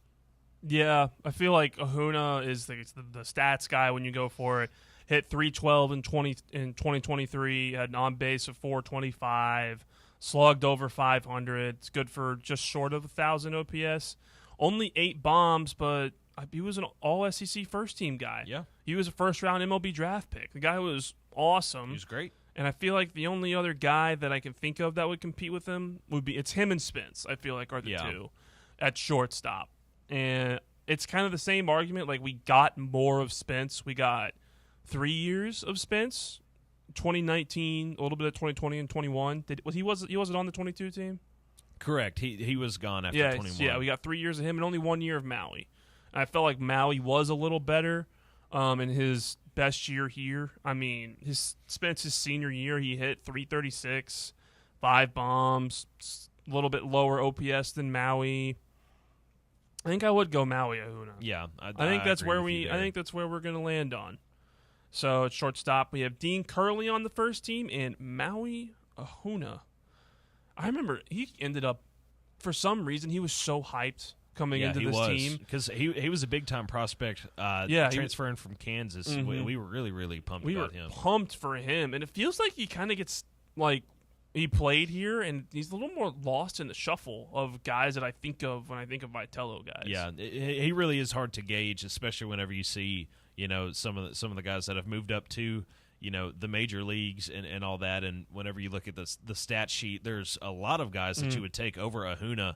I think it just happens to be that shortstop is one of the positions that we didn't have a wealth in whenever you look at it from a standpoint of productivity and stardom. I mean, Dean Curley, we were looking for him to be the star. He never really did, and eventually had to move over to second base. So it is really hard to gauge who to put there, especially whenever you're comparing different years. It never really felt like we've had your superstar shortstop like a ton of teams still have today. Another chime in from the text box, someone we haven't talked about yet, and since we're done with the infield, we do need to have the conversation about him. Is there any room for Gavin Keelan on this list? And if so, where would we put him? Because Gavin Keelan, not a guy we can just, look by. He was awesome. This year he was an All-American, hit 363 this year, 420 on base. I feel like we might have had a little bit of brain fog and forgot about Gavin. I didn't. I just was thinking past or thinking in the past, I think years like we had with Jarrell Ortega and Max Ferguson, it felt like, because those guys were in the program, sometimes it works but like a position with shortstop for us, there weren't a lot of guys there that, had their whole career at Tennessee, especially whenever you think, Cortland Lawson and Maui Ahuna, both of those guys were just 1 year pieces for us comparatively to Dean Curley. But at that second base spot, Simo grew here. Jarrell Ortega and Max Ferguson both grew here, and Keelan sort of came up here. I think he's got a rightful spot as one of possibly the second team DH, just because of the bat that he brings. There's a lot of great outfielders that are going to, maybe vie for that second team DH spot, but I think Keelan can definitely lock it up pretty easily. Yeah, we'll talk a little more about Gavin Keelan coming up. Probably should have mentioned him earlier, but as we chug along, we got to finish the outfield and our relievers and a couple other things on this list. We'll get to that in our third and final hour of The Drive. We will be right back. The Drive. Yeah, it's another day, but what kind of day is it really? A day of doom scrolling? Laundry day? Nah, it's a White Claw day. Light and refreshing tasting, uniquely cold way filtered. There's an iconic flavor for everyone. So grab a pack, grab your friends. Make the most of each day with those who matter most. When you're together with White Claw, every day is a once-in-a-lifetime experience. You just gotta grab it. White Claw. Grab life by the claw. Please drink responsibly. Hard seltzer with flavors. White Claw Seltzer Works, Chicago, Illinois. Is your smile ready for the spotlight? Hi, I'm Dr. Jacob Wilco, and at Knoxville Smiles, we make every visit a reason to smile. From routine cleanings to dazzling cosmetic treatments, our experienced team uses the latest technology to keep your teeth healthy and your smile bright. With a warm, welcoming atmosphere and personalized care, we're here to make sure you leave feeling your best. Don't wait. Your perfect smile is just a call away. Book your appointment today at 865-539-1776 or online at knoxvillesmiles.com. Smile brighter with Knoxville Smiles. Every 40 seconds, a child goes missing somewhere in the U.S. You can help in the effort to find missing kids simply by donating your car or boat to Find the Children, a nonprofit organization dedicated to returning missing children to their families. Find the Children works closely with national and community agencies and organizations and helps distribute flyers and posters that are directly responsible for recovering missing kids. Your car or boat donation helps protect and recover children in every state and community by sponsoring child safety and recovery programs. For fast, free pickup, call anytime, 24 hours a day, 7 days a week. Running or not, your car, truck, van, RV, or boat will be towed away free of charge. Fast, free pickup, plus it's tax deductible. Everyone wins when you donate your car or boat to Find the Children. Call right now. 800-466-8813. 800-466-8813. That's 800-466-8813. You're listening to FM 105.7 and AM 1340, WKGN Knoxville, and W289CU Knoxville, Fan Run Radio. Are you looking for a treat that will knock it out of the park at the next watch party? Just like your favorite baseball team, Crumble brings the best lineup week to week with an expanded roster that includes key lime pie, strawberry cake, or my personal favorite, Monster featuring M&M candies. Let Crumble treat you to the best cookies in the game. Download the Crumble app and start earning rewards. You can even vote monthly on what flavors you would like to see at any store of your choice. Warmer weather is here, so get to the ballpark, but don't miss the cookies. Yee-haw! I've been hooting and hollering ever since I started betting with the VIP Play app. VIP Play has more than 200 leagues, every bet type you can imagine, live betting and live hosts, all with 24/7 support from real live people when you need them. Start betting better with the VIP Play app today.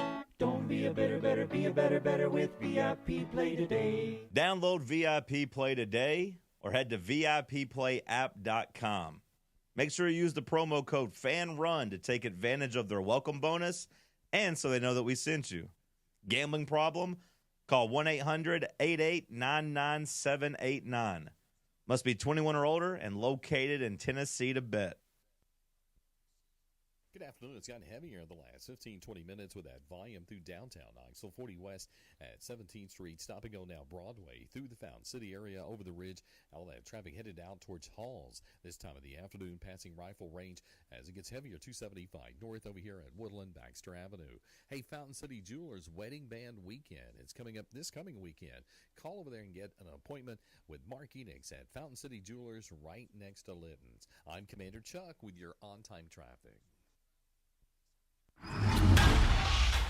It's time for The Drive's Top 5 at 5. Quitting time on your Tuesday afternoon. Congratulations on making it to the end of the workday. And we start, as always, in our final hour with Jace's Top 5 at 5. Hit it, Jace. Thank you. At number 1, some Tennessee football recruiting information. Jackson, Mississippi Academy 4-star linebacker T.J. White will announce his college decision on July 1st. The finalists there are Tennessee, Auburn, Florida State, and Mississippi State. The Vols have the momentum currently in his recruiting, and On 3's Chad Simmons and Steve Wiltfong have both logged expert predictions for Tennessee to land the 4-star linebacker. White is the number 5 overall linebacker in the 2026 class. Yeah, I heard this guy is a pretty primary target for Heupel and that staff. His linebacker, that linebacker spot, we have some really good dudes, but it's not a very deep spot for the future. So this kid would be very helpful in making sure that that back end of the front seven looks good towards the future. At number 2, after making some news yesterday, Thomas Castellanos is confident in Florida State's chances in the ACC. He tells On 3's Pete Nakos, quote, "I feel like I tore the ACC up by my damn self for the last 2 years, and now I'm with a squad. I hope people don't think that Florida State is going to be the same team it was last year because we have weapons. People can't just sit back in zone coverage and watch me."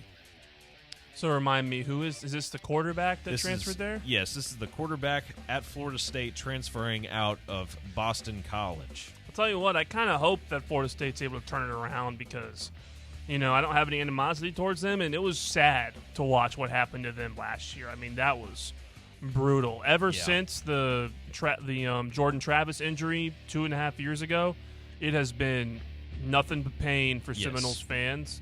Which is interesting that you're talking a little smack given the history there, but they've been in a pretty dark place at Florida State for the past couple of years. So I hope they're at least watchable. Would be a good start. Yeah, that'd be a nice change down there in Tallahassee, but you know, I mean, he's got quote unquote weapons. If you want to call Squirrel White a weapon, that's a Squirrel. Hey man, I'm not gonna hate Squirrel. If he's healthy, he's fast. But I mean, I wouldn't. Well, he not a weapon to brag about. No, he doesn't know how to catch a ball and continue. That is true. Continue to run. He likes to fall down. He does quite like a bit, fall. but you know that's beyond me. At number 3, the New Orleans Pelicans are trading C.J. McCollum, Kelly Olynyk, and a future second-round pick to the Washington Wizards for Jordan Poole, Sadiq Bey, and the number 40 pick in Wednesday's NBA draft. Sources tell ESPN's Shams Charania the Wizards shift from Poole to the veteran McCollum, who has an expiring contract. Washington now is expected to approach $100 million in projected cap space in 2026. The Pelicans get younger with the additions of both Poole and Bey. I mean, New Orleans is going to be a weird team next year. If DeJounte Murray can be healthy at some point next year for them. Yeah. If, Zion Williamson, whatever in the world is going to happen with him, if he's even playing next year, given some of the rumors and reports about him and his conduct. And with Jordan Poole, it's just a weird team for a weird franchise that doesn't really know how to do anything right in New Orleans. And for Washington, McCollum's, it's a 1 year. They just think they got to pay somebody. They missed out on Flag this year. They're going to bring McCollum in, tank a little bit more, and just hope they get a good draft pick. But into the pool party up there in Washington. You hate to see it. Yeah. At number 4, Padres star Fernando Tatis Jr. filed a lawsuit Monday against Big League Advance in an attempt to void the future earnings contract he signed as a 17-year-old minor leaguer that could cost him $34 million. The lawsuit, filed in San Diego County Superior Court, accuses BLA of using predatory tactics to lure him into an investment deal that was actually an illegal loan. BLA misrepresented itself to Tatis, hiding its unlicensed status and pushing him into loan terms banned by California's consumer protection laws, the suit alleges. Attorney Robert Hertzberg said the suit also seeks public injunctive relief to protect young athletes from being lured into such deals. Yeah, it's a problem that doesn't really get talked about enough with young athletes that are this talented in baseball and now in football, is agencies taking advantage of younger players that don't really know better, and they find themselves in situations like this. And, I wonder, did it say, did they reach out to him while he was still in the Dominican Republic before he was even in the system anywhere? Not that I could see. Okay. Well, it's a tough situation. You got to hope that Tatis is able to get out from under this deal, and that more guys start to take notice of the situation, be more mindful about who they hire as their agent, and not get taken advantage of. That's such a weird scenario, though. Imagine being approached as a kid that is being, highly projected to become a major leaguer, and especially whenever you get to the status that Tatis is at, and some of these guys are trying to protect you and try to keep you from losing money, and it turns out that you may be ending up having to pay them out $34 million. I feel that's such a weird scenario there. I feel terrible, but at the same time, like you said, you kind of do have to understand what you're sort of getting into whenever you get to that point. Well, sadly, I just feel like that in the college level, we're going to see that more now with young, 16, 17-year-old recruits going to big colleges. They're going to start to want agents when this stuff comes out, and some guys might end up signing deals that end up hurting them in the back end, and people just got to be aware of that and hope that stuff like this Tatis situation doesn't run rampant in college sports. Mm-hmm. And at number 5, Dean Smethurst went from rags to riches, then right back to rags again after mistakenly believing he had won over $68,000 via the UK National Lottery, operated by Camelot Group. Quote, "I thought, this is it. It's for real. My numbers have come up," Smethurst, who's 32 and a supermarket manager, told SWNS, claiming he even cracked open the bubbly, quote-unquote, in celebration of what he assumed was a major payday. But those sweet sips of champagne quickly turned into gulps of sour grapes once he was updated with the heartbreaking reality that he'd only won a measly $8.16 in prizes. Oh my The Brit purchased a lottery ticket on Saturday, May 4th, and went to Tesco, a local grocery store, to check his numbers the following Wednesday, May 8th.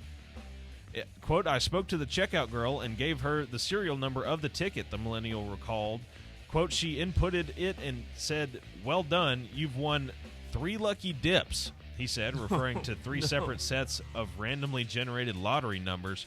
Quote, "I asked her if she was sure, and then I asked to speak to a manager." Quote, "The receipt..." Oh, it just reset. Let's see. The receipt said I'd won a prize, that the store would not be able to pay it out, and that I should contact Camelot immediately. So wait, did he not know? Was there did Camelot have a lottery Mega Millions thing, billboards or a sign somewhere in the convenience store that tells you how much you won? I don't think so. He had to go to their website, and that it says that he he had learned that he had potentially won at least $68,000. Oh my God! Potentially, it was only 8. It's got to be one of the worst feelings. Yeah, $8. I could not imagine. Have fun with your $8 ticket there, bud. Yeah, I hope you enjoyed your champagne. It's the bigged buzzkill I can think of. You win. You think you win the lottery. You literally have the winning numbers. You think it's a lot.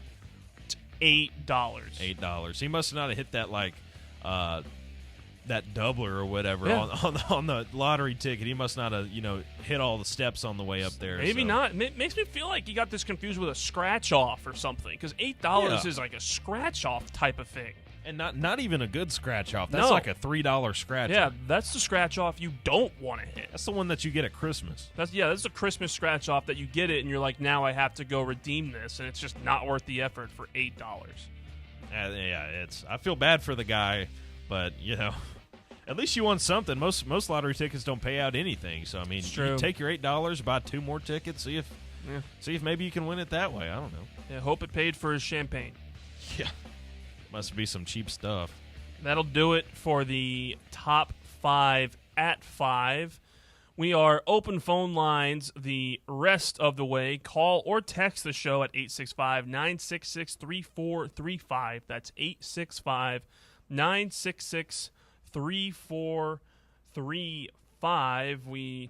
Text box has gotten a little more active in the last hour or so, including someone recently saying that we should not be hating on Squirrel White, that he led the SEC in FAC, falls after catch. Yeah, that's a great stat. I hope they left their name, because that's a perfect stat. That is that's a Stevie stat almost in stature. That's pretty right good. There. Falls that's pretty after great. catch. Yeah. That's pretty awesome. Well, if you haven't been with us up to this point, me and Jace were going through our all first and all second team of baseball players who have played under Tony Vitello at Tennessee. So far, our first team consists of Liam Doyle, Chase Dolander, and Garrett Crochet as our weekend rotation, Connor Pavloni at catcher, Blake Burke at first, Simo at second, Trey Lipscomb at third, Dean Curley at short.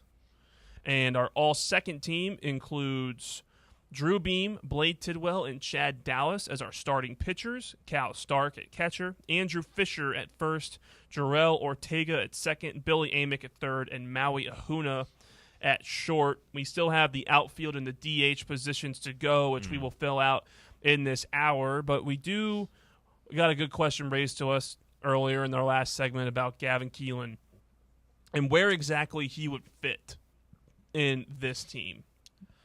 Yeah, honestly, right now, I think the better question was what a texter texted us is about Andrew Fisher in the DH spot. Yeah, because I think the season that he had this year and the numbers that he put up, it's pretty undeniable. It was one of the better seasons that we've ever seen in a Tennessee uniform.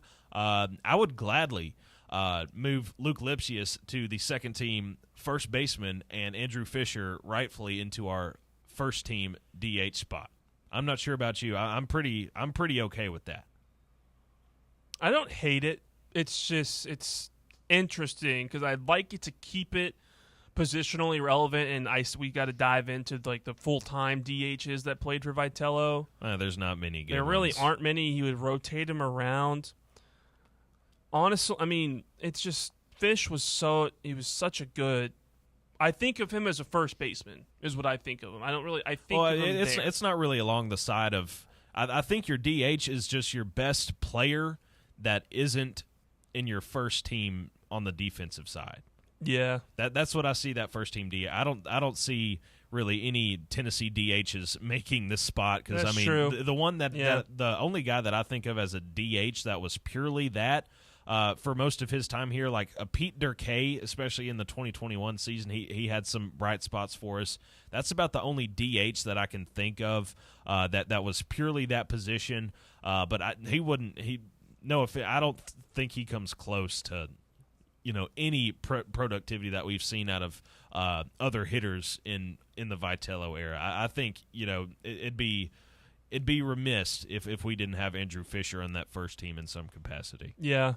I think you're right in that way of thinking. I feel like if we're just going to put DHs down as the best hitter that we can fill, Andrew Fisher is the best hitter that would be on the second team that's on there. And frankly, to kind of round it out, I feel like Gavin Keelan, if we don't have a spot for him in the infield, could be that second team DH. Because I think so too. Yeah, I can't think of another DH off the top of my head that was really good. I mean, we talked a lot about Evan Russell earlier in the show would be a good DH. I think Keelan was better. Yeah. I mean, a guy we'll get to in the outfield. Played a little DH, Dylan Dreiling, but he was more outfield, I feel like, if my memory serves me well. I think we're going to end up having Dreiling in one of the outfield spots. On one pretty of the teams. easily. Yeah. The outfield, it should be pretty good to go through, but that kind of rounds out our DH spots. And if we move Fisher to first team, put Luke Lipsius at first base on the second team, Gavin Keelan at DH. I think we can stamp those. I think we can stamp those in. That's pretty good. Yeah. That's undeniable. I like that. All right. Well, now I guess we got to go do the outfield. That's all we got left, plus some relievers, because we never really figured that one out earlier. We'll start at left field. Left field guy, I mean, if we're talking like not just like any, if we're not just talking like the three best outfielders, if we're talking strictly left field, I think you've got an argument there for Dylan Dreiling.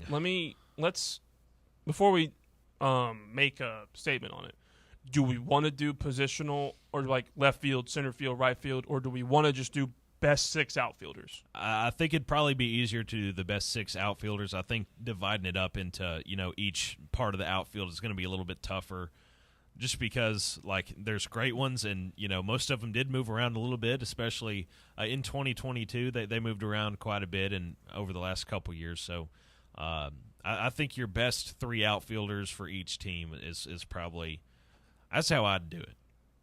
All right, let's do it that way. I like that. That also kind of saves us a little bit of a headache going into it as we are kind of wrapping this up. We've been doing this list for about 2+ hours at this point, so we can fire through the outfield. A couple guys that have to be on there. I feel like it's Jordan Beck and Drew Gilbert are first teamers. Yeah, I think it'd be hard to not have those guys as an all Vitello team.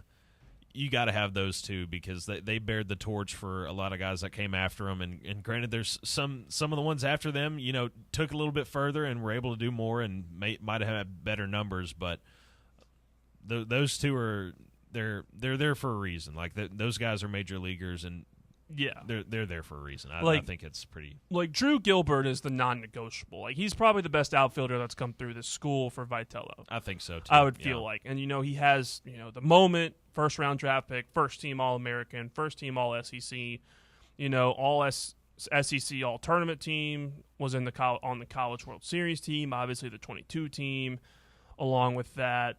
So I guess we'll put Jordan Beck in at the outfield, and then the guy we were just talking about for that last outfield spot. There are a couple guys that we'll have to argue with. The tenure, the one guy similar to the Kyle Stark situation. Back to the show, Hunter Ensley. Here for 4 years was awesome. But did not reach the peaks of Dylan Dreiling, I feel like. Yes, I think whenever you take a look at what that 2024 season was, we had a lot of big-time pop, and he's one of those guys. We were the first team ever to have 5 guys hit 20 or more home runs, the first team to ever do that. He was one of those guys.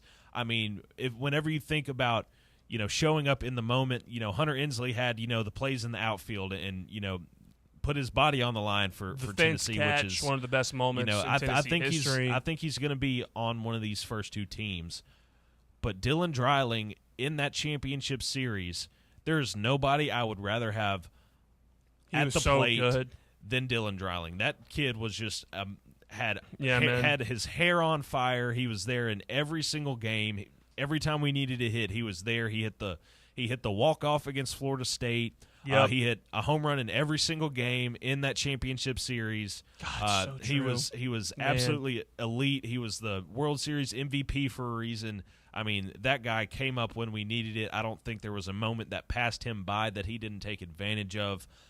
I think he cemented himself in Tennessee history just because of his performance in that College World Series from start to finish. That kid was just playing out of his mind that whole week and a half. And even past that, his season stats were great. Again, he had 23 home runs over the year. Out of like the 4 or 5 hole for us, he was just absolutely incredible. It was such a special year, and he was such a big pivotal part, especially towards the end. Especially down the stretch. Yeah. I mean, 20 and 24, he was a pretty good fielder, had 3 assists from the outfield. In 2024, he hit 340, 349, 17 bombs, 62 RBIs, on base percentage of 434, slugging of 672, which if you can do your math, it's good for a 116 OPS in 65 games. Yes. He was freaking awesome. He won the did they give out the College World Series MVP? Yes, it was he him. won it. That's Yes. right. Yeah, College World Series MVP, All SEC first team, second round MLB draft pick, and best of all, most notably of all, College World Series champion. Yeah, that kind of outfield first teamers: Dylan Dreiling, Drew Gilbert, and Jordan Beck in no particular order. We don't got to order those guys right now. We got to wrap up this list coming up here in a second. We got to do our second team outfielders. A reliever and a closer coming up next to round out our all first and all second Tony Vitello teams. We'll be right back. The Drive. Believe in family. Believe in your fellow man. Believe in honesty and an honest day's work. We do. We're Farm Bureau Insurance. And we don't just believe in Tennessee. We believe in Tennesseans. Farm Bureau Insurance.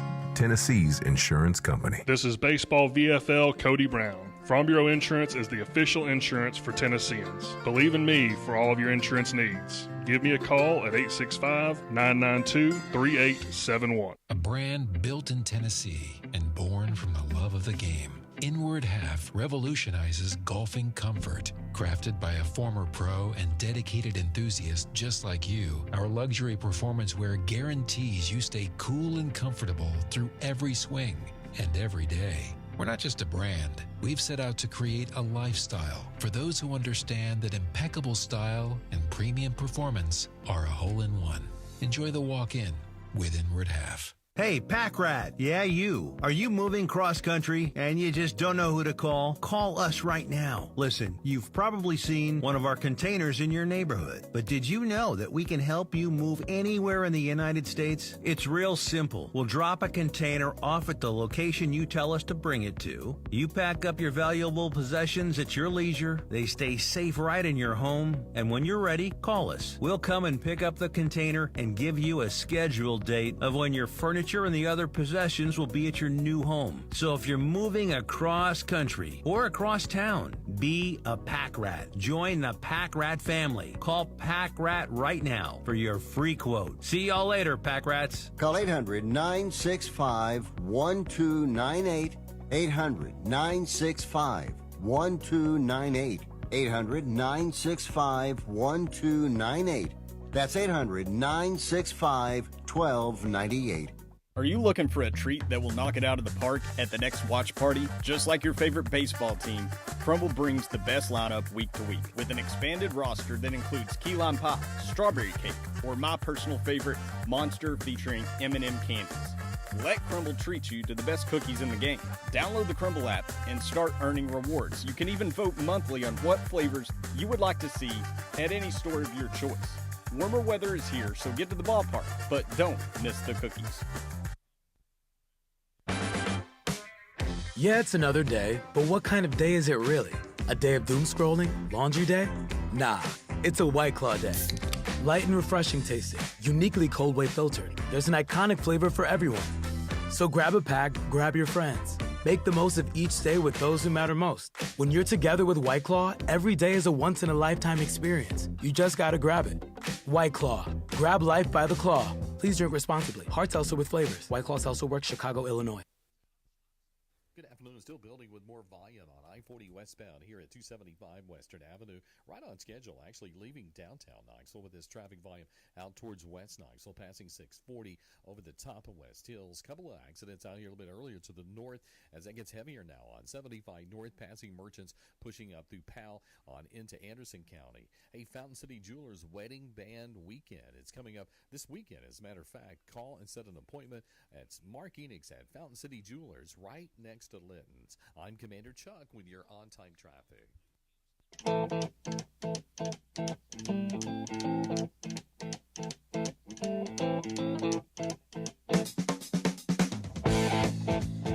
back to the Drive. Jace Brown and myself, Walker Smith, are grinding through these all first and all second team Tony Vitello era baseball teams. And we're just about through it. We got a couple more spots to fill, but our first team lineup pretty much set in stone. Starting pitchers, Liam Doyle, Chase Dolander, and Garrett Crochet. Catcher, Connor Pavloni. First base, Blake Burke. Second, Simo. Third, Trey Lipscomb. Shortstop, Dean Curley. And the outfield in no particular order or position, Jordan Beck, Dylan Dreiling, and Drew Gilbert, with Andrew Fisher at DH.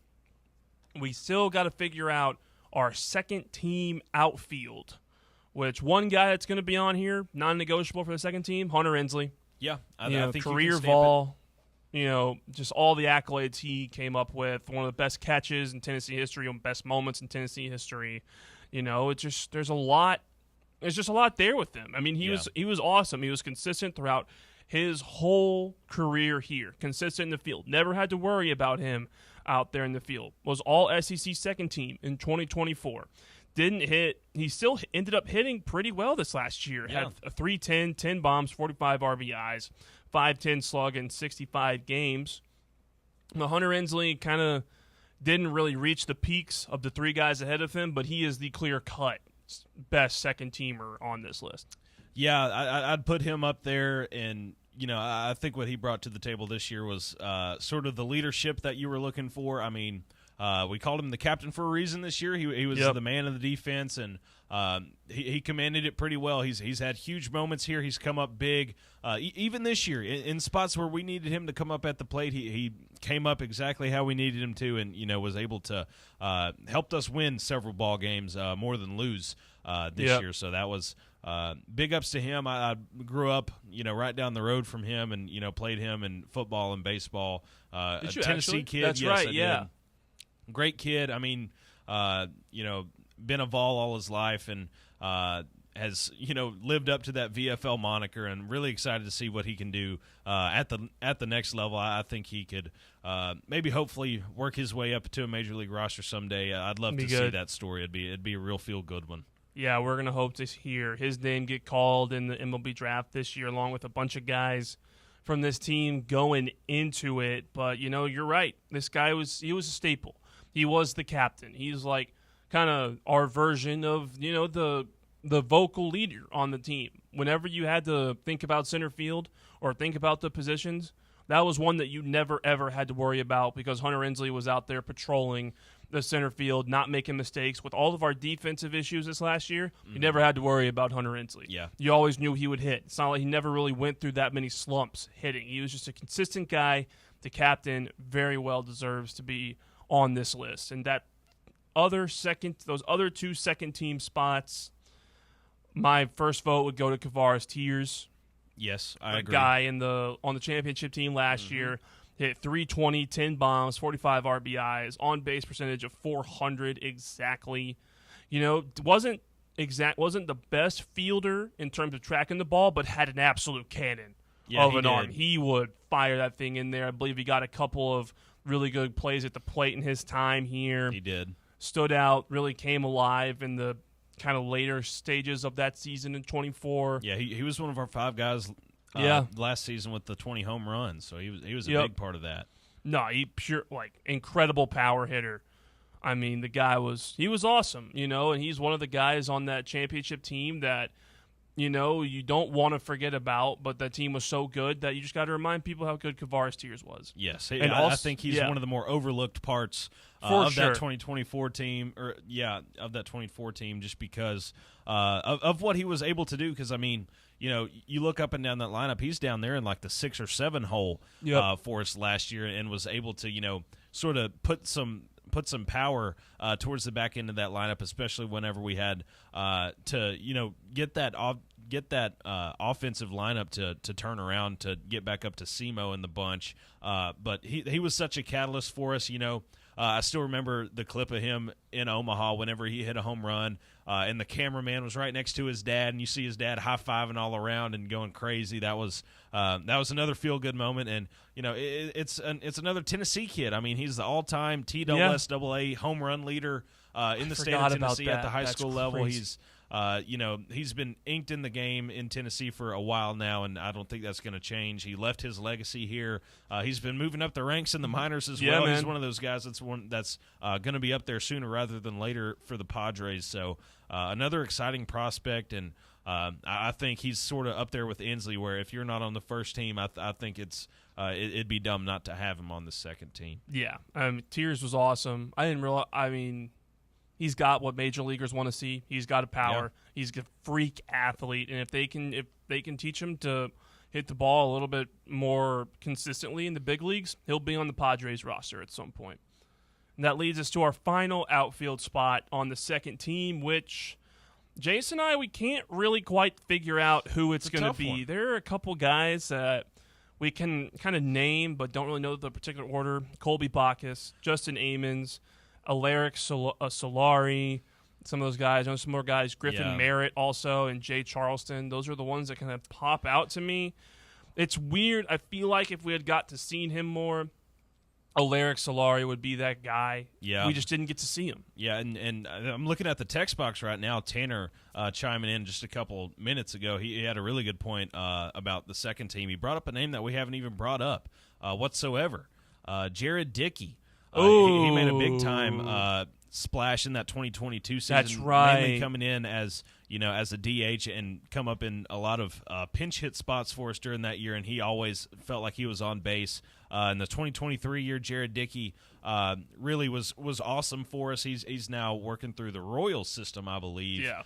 But yeah, Dickey was he was such just a pure hitter, man. I remember even from the right side, he had a pretty sweet swing, and he was able to round out that lineup pretty well. He gave us some consistency up towards the top of the lineup, and it always felt like he was sort of that Andrew Fisher-esque type guy that could always find a way to get on base for us, especially during that 2023 season that had all its ups and downs. It always felt like Jared Dickey was a solid spot, and he played left field a lot that year. So, I mean, for that last spot, I think Alaric Soler is another good option, but thank you, Tanner, for chiming in with that. Yeah, I can't believe he slipped our minds. Jared Dickey is a great option for that last spot.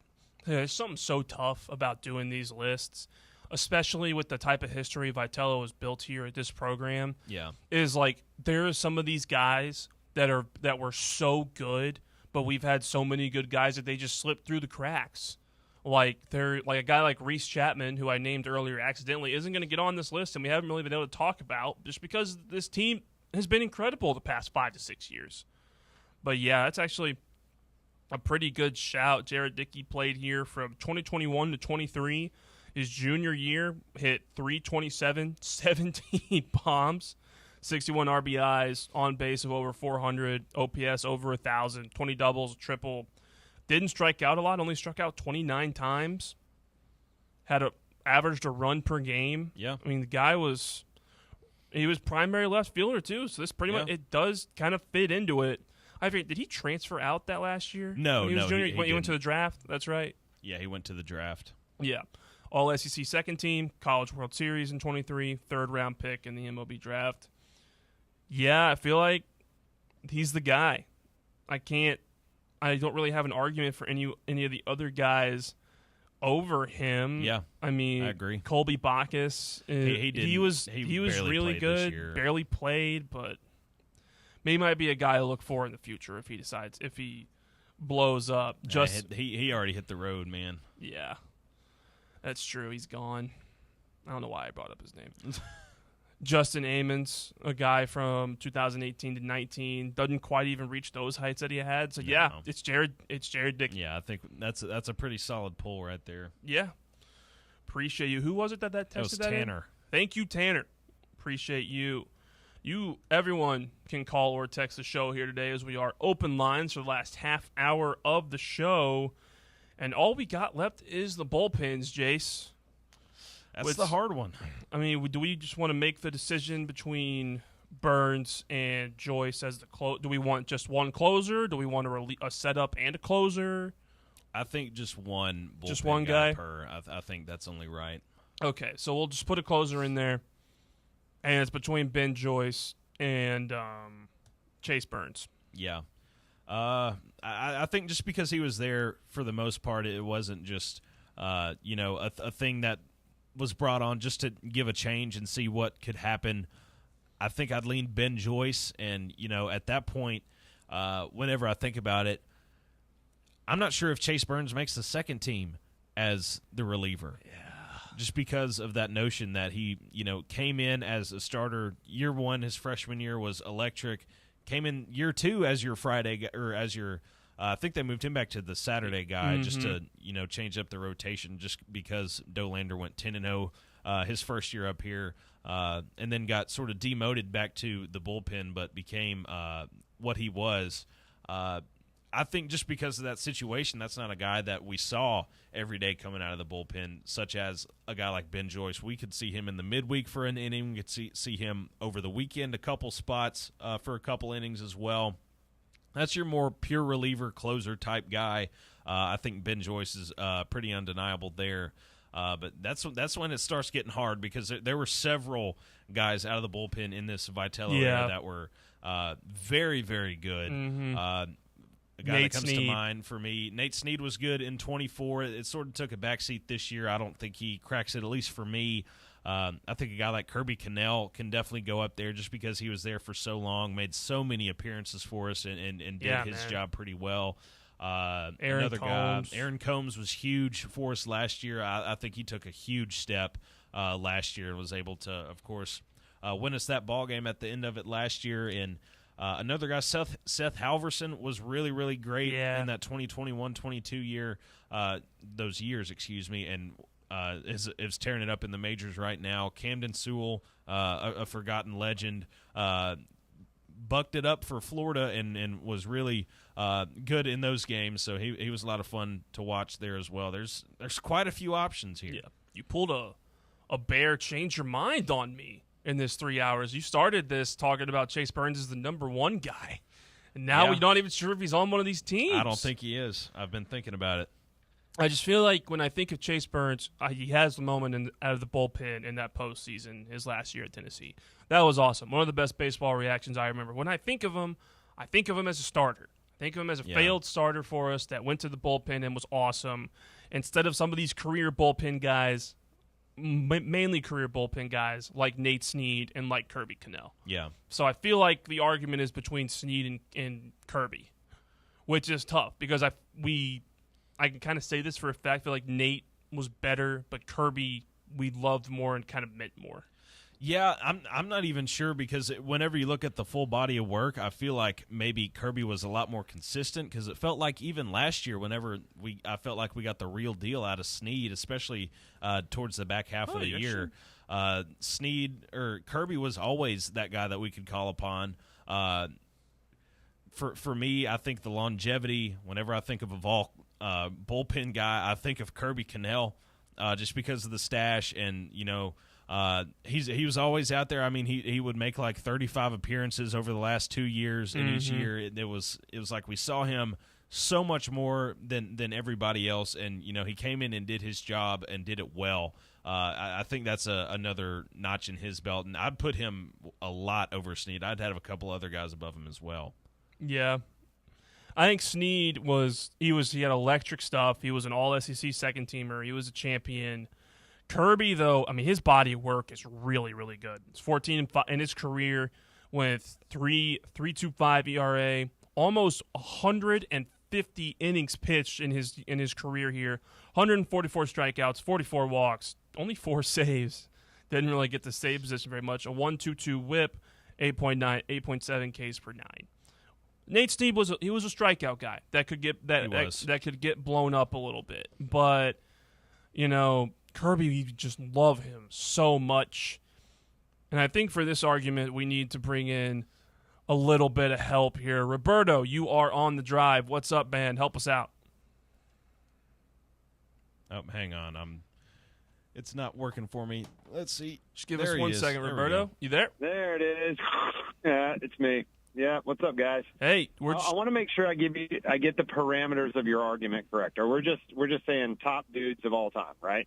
It is the best players in the Vitello era. Since Vitello has been Okay, that's what I'm sorry, all time being of the Vitello era. Okay. Yeah. All time leader in saves at the school you haven't even mentioned yet, I don't believe. Who? Do you know who's all-time saves leader at the University of Tennessee is Redmond Walsh, and he played He all of his is career. a guy that I had on here that he got 120, almost 120 innings.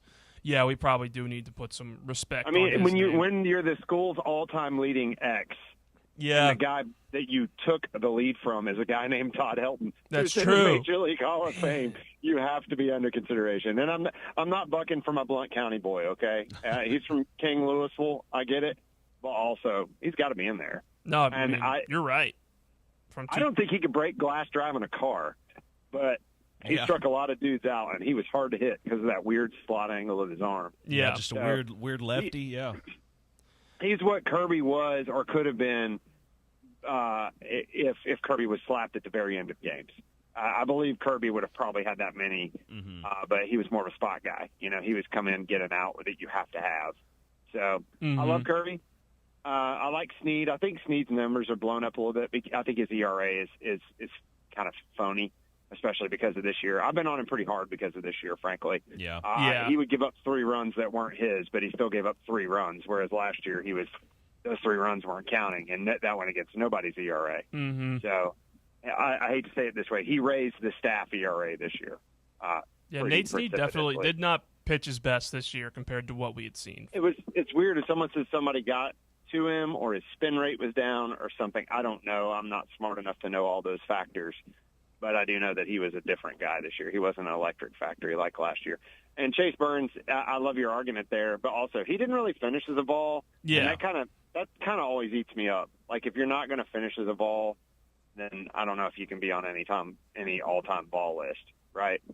Yeah, which, there's a lot of arguments. I think Burns probably had some of the best stuff, but you're right. When I think of him, I'm gonna remember him going to Wake that last year, and also I feel like he was more of a starter that was just forced to the bullpen. Yep. Compared to these other guys. He was a starter that got put to the bullpen because he lost his stuff. Yeah, as a starter. And good. I'm glad he found it, and I consider him a Vol, but not a Vol for life. And I do wish him the best. I mean, I can't believe he's like the 8th dude off that singular 22 team that's in the majors now. That's an insane number, guys. Making his first start tonight against Bears Yankees for my Reds. Yep. Really pulling for him. Yeah, I'm pulling for him too. Even though I'm a Cubs fan, I can't stand the Yankees. So. I'm pulling for him, and I hope he throws well. And, I saw him pitch earlier this year, and he's pretty good out there on the bump. Yeah, man. He's got electric stuff still. He's got a wipe-out slider. So, but with that said, I would think that. And then I like that you put Jared Dickey in there, but I'm sorry, I missed the starting pitchers. I did miss that. I had to take a call. Did you mention Garrett Crochet? Please tell me you did. Garrett Crochet's first team. First team pitchers are Liam Doyle, Chase Dolander, Garrett Crochet. Second team is Drew Beam, Blade Tidwell, and Chad Dallas. I mean, that's a pretty good second team. Yeah, exactly. That's what I mean. When we were first thinking about doing this, we thought we were only going to do like a top 25 or maybe one team, and we decided to make it easier on ourselves and just do 2 teams. And even 2 teams has been kind of tough. Yeah. We've had to leave some guys off here. I don't know how many guys will get drafted this year, and if you're including guys that aren't even technically to campus yet, the Mookie Betts effect, if you will. Yeah. I mean, Tennessee will have 9 or 10 guys drafted this year. It's true. Easy. Henry Ford could be one of those guys. Yeah, and if that's true, if you count those guys, I think the number's like well over 50. If you just count guys who have ever stepped on campus after this one, in like the last 4 years, it'll be well over 30. I think it even might touch 40 guys drafted, which is an insane number when you really – and then you talk about guys like Redmond Walsh or guys like Evan Russell that weren't even drafted, or Cal Stark. Those guys alone would be a hell of an SEC team. They would compete in the SEC. If you did like an honorable mention team, they could win some games in the SEC, and that's crazy to say. Yeah. That's how stacked we are. So, guys, thanks for the time. I think you hit them all for me. I like the Dickey pick, by the way. I think he's sneaky good. He was sneaky good at 23. Take care, guys. Thanks. Thank you, Roberto. Thank you, Roberto. So I feel like you kind of forced our hand. I feel like Redmond Walsh is that last spot. It's a good pick there. It's hard him or for Kirby. It really is. It's because they were both there for forever. It felt like Redmond. Yeah. Of course, like Roberto brought up, is the all-time saves leader, which is a really high mark for this program, especially. So. I mean, it's pretty hard to deny, and like he was saying, I mean, you'd feel like Kirby would be up there depending on where we put him in at. It just felt like Redmond, especially during those 21 and 22 years, he was our door slammer because it was just a different look from anybody else on the team, and it really brought home a lot of wins for us. So, yep, I guess that finishes it off. Redmond Walsh finishing it off. We will recap our first team and second team of the all-time Vitello-era baseball squads. And a little breaking news out the door in our last segment. We will get the shocking conclusion here in just a second. The Drive. Rickard Ridge Barbecue, located in beautiful Cove Lake State Park. Rickard Ridge is home of the best ribs in the volunteer state. Smoked daily by pitmaster Mark Rickard. The barbecue at Rickard Ridge is mouth-watering, fall-off-the-bone delicious. Take the scenic drive up I-75 to exit 134. For directions and to look at the rest of the menu, visit Rickard Ridge online at rickardridgebbq.com. A brand built in Tennessee and born from the love of the game. Inward Half revolutionizes golfing comfort. Crafted by a former pro and dedicated enthusiast just like you, our luxury performance wear guarantees you stay cool and comfortable through every swing and every day. We're not just a brand. We've set out to create a lifestyle for those who understand that impeccable style and premium performance are a hole-in-one. Enjoy the walk-in with Inward Half. Located in Knoxville's historic Old City, Barley's offers great food, live music, the best draft beer selection in town, and now your new favorite place to watch sports. Their indoor projector is perfect for any weather, and they've revamped their upstairs area with more TVs to take in all of the action. Their menu features hand-battered chicken tenders, juicy burgers, fresh salads, and the tastiest pizza in Knoxville. You can enjoy their happy hour drink specials daily from open until 6 p.m. Barley's Tap Room and Pizzeria. Is your smile ready for the spotlight? Hi, I'm Dr. Jacob Wilco, and at Knoxville Smiles, we make every visit a reason to smile. From routine cleanings to dazzling cosmetic treatments, our experienced team uses the latest technology to keep your teeth healthy and your smile bright. With a warm, welcoming atmosphere and personalized care, we're here to make sure you leave feeling your best. Don't wait. Your perfect smile is just a call away. Book your appointment today at 865-539-1776 or online at knoxvillesmiles.com. Smile brighter with Knoxville Smiles. Running a business, coaching a team, planning your next big event, you need more than just gear. You need SM Athletics and Logo Solutions. Custom uniforms, branded apparel, promotional products, done right, done fast, and built to show off your brand with pride. From local businesses to high schools to major universities, SM Athletics is trusted by winners. Get real service, get real quality, get noticed. SM Athletics and Logo Solutions, where your brand comes to life. Visit smathletics.com and let's build something great together. Good afternoon. Still building out here in West Knoxville on 40 East and West, over the top of West Hills. Busy where you would expect. Pillsbury Parkway right now, especially passing North Shore. All that traffic on Pillsbury Parkway headed back out towards the Blount County area. Hey, Amco Transmission, serving East Tennessee since 1962. Call Amco Transmissions in Knoxville, 832-8686. I'm Commander Chuck with your on-time traffic.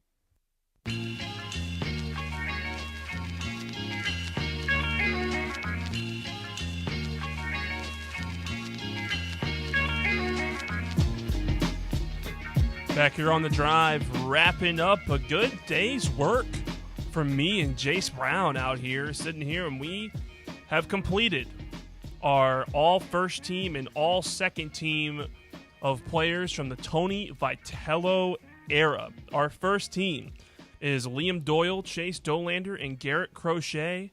Connor Pavloni at catcher, first base Blake Burke, Simo at second, Trey Lipscomb at third, Dean Curley at short, Jordan Beck, Dylan Dreiling, and Drew Gilbert in the outfield, Andrew Fisher at DH, and our closer is Ben Joyce. It is the first team, and the second team, the weekend rotation is Drew Beam, Blade Tidwell, and Chad Dallas. Our catchers are Cal Stark, First base, Luke Lipsius. Second base, Jarrell Ortega. Third base, Billy Amick. Shortstop, Maui Ahuna. Hunter Ensley, Kavaris Tears, and Jared Dickey in the outfield. Gavin Keelan at DH. And Redmond Walsh, courtesy of Roberto at the closer spot. I feel like we did some good work today, Jace. Yeah, I think we did a bang-up job. Thanks to some of the listeners for chiming in, either whether it be over the phone or texting in to us. That really did help, unblur some of those lines that we had, and I think it wrapped up. I think if you put either of those two teams in the SEC right now, those teams compete and win plenty of games and, make some runs for their own. So, it only goes to show how far Tony Vitello has taken us, especially over the last 4 years, because, you look at these lists, a lot of these guys are pretty much solely included from there. I think the only guy that's not over the past 4 years was Garrett Crochet to round out our first team starting pitchers, which is a crazy thing to say. We've come so far so quickly, and it's only getting better because recruiting is staying just as hot as it's ever been. So, props to Vitello for giving us some hope in something whenever we didn't really have a lot of hope in a lot, and it's helped bridge that gap and given us, especially over the last couple of years, less off time to have to make up things to talk about. It's been a real blessing to have a team like that be so great. Yeah, for sure. Even just from a content perspective, you love having all these guys to root for. You love having these guys to root for in the majors. I've talked about Chase Burns a bunch, but I remember him as a Vol, and now he's playing for my favorite team. One day, Jace, I hope that he gets to get a Vol on the Cardinals, and that's going to be his favorite player. If any of the hitters become a hitter in the Yankees lineup or the Reds lineup or the Braves lineup for any of us on this show, they're going to be one of our favorite players for sure. And we can just look forward to that, and we'll probably need third and fourth teams in the next half decade to a decade, given the amount of talent Tony Vitello brings in here. A little bit of noise on the way out the door, a little bit of news. Per Pete Thamel of ESPN, source the decision on whether or not to expand the NCAA men's and women's basketball tournaments for 2026 is expected to come in the next few weeks. The expansion would be no more than 76 schools. The NCAA remains in talks with its media partners. We don't need more teams in this tournament, man. No, it's just perfect come to as the it is. conclusion that we don't need tournaments. The first four in Dayton is already kind of an afterthought, really. You don't even make your brackets around it. The brackets don't even lock in before the first four starts. It starts after it's done. No one cares about the first four. We don't need more teams. It's just going to lead to more teams coming in and getting shellacked and moving on. It's not gonna do anything for us. Yeah, it's just I feel like we have this conversation so much just because it's brought up so much. It just shows how greedy these networks are becoming, just to sort of stretch this thing out. It was perfect at 64. They expanded it to 68, which I feel is a little bit unfair to those teams that played and won their conference tournaments just to have to play one game to officially make it to the big dance. I think it's a little underwhelming on that aspect, and the last four in have to play. If those teams were on the very edge of making it and weren't among the best 32 teams that weren't conference winners, then you probably don't want to be in there anyways. It's just a mess. It doesn't change how I feel about how this format should be. I just don't think it should be 76 teams. It's just an extra group of games that nobody really wants to watch because they're just going to be playing games with 11 and 12 seeds and beyond that. Nobody really wants to sit down and watch that. We want to see the Cinderellas get their chance and have that be their first game. Nobody wants to see a 16 play a 16. That's just it's not a good thing to have to sit there and watch if you're not in a conference game. At least to me. I'm not sure how you feel about the 16 versus 16 seeds. Here, man. I've always thought that that teams on all the teams on the bubble should be the one playing in the first four, not the guys that won their conference that have to end up playing a play-in game to get in. I get it. The first round, that would lead to more uncompetitive games, but those teams won their conference tournaments. Let them in. And to the West Virginias of the world, to the Indiana States of the world, I'm sorry. It sucks you didn't get in the tournament. Yeah, It just sucked play that North better. Carolina that got in. But, hey, maybe don't lose one of those games that you lost that year. Yeah, maybe And don't move on. The committee is going to do what the committee does, and we don't need more teams to Yeah. make it better. Maybe don't go like 18-15 and Exactly. gripe about not making it. Just, Exactly. We don't need, frankly, more mediocrity in the tournament. We don't need more Exactly. mediocre teams in the tournament. No. Cinderellas don't. It's not going to make up for views or anything. Nobody's going to watch that. You're going to be spending more putting a production together than you are going to be in return from people watching these games. Nobody watches, the first four. No. I don't recall ever watching the first four, let alone whenever it's like Texas A&M, Corpus Christi. No offense to them, but I feel like I've seen them there so many times. And just some random other crew that won their conference tournament, even though they lost 20 games in the regular season. Those aren't teams that make it too far. And why would we want to make more play-in games around like the 14 and 13 seeds that are conference winners at some of these mid majors, but are still pretty solid teams. None of those teams should have to work harder than they already did all year to get into this tournament. It just really doesn't make sense to me on that aspect. Here. And that, just out the door, a little bit of complaining about the NCAA. I feel like we did good. For those of you that have been listening, we have already sent our list to the Council of Elders and Bear and Russell. I'm sure they'll have thoughts on that. And hopefully we hear some good news about Russ. He could be back as soon as tomorrow or as late as next week. We don't know. Bear is still lost in the wilderness. We don't know where he's at. But we appreciate you guys listening to me and Jace today. Always a lot of fun here on the drive. Thank you, Jace Brown, for being on the board, being here, talking it out today. I am Walker Smith. This is The Drive, the slate coming up next on Fan Run Radio. Thank you for listening.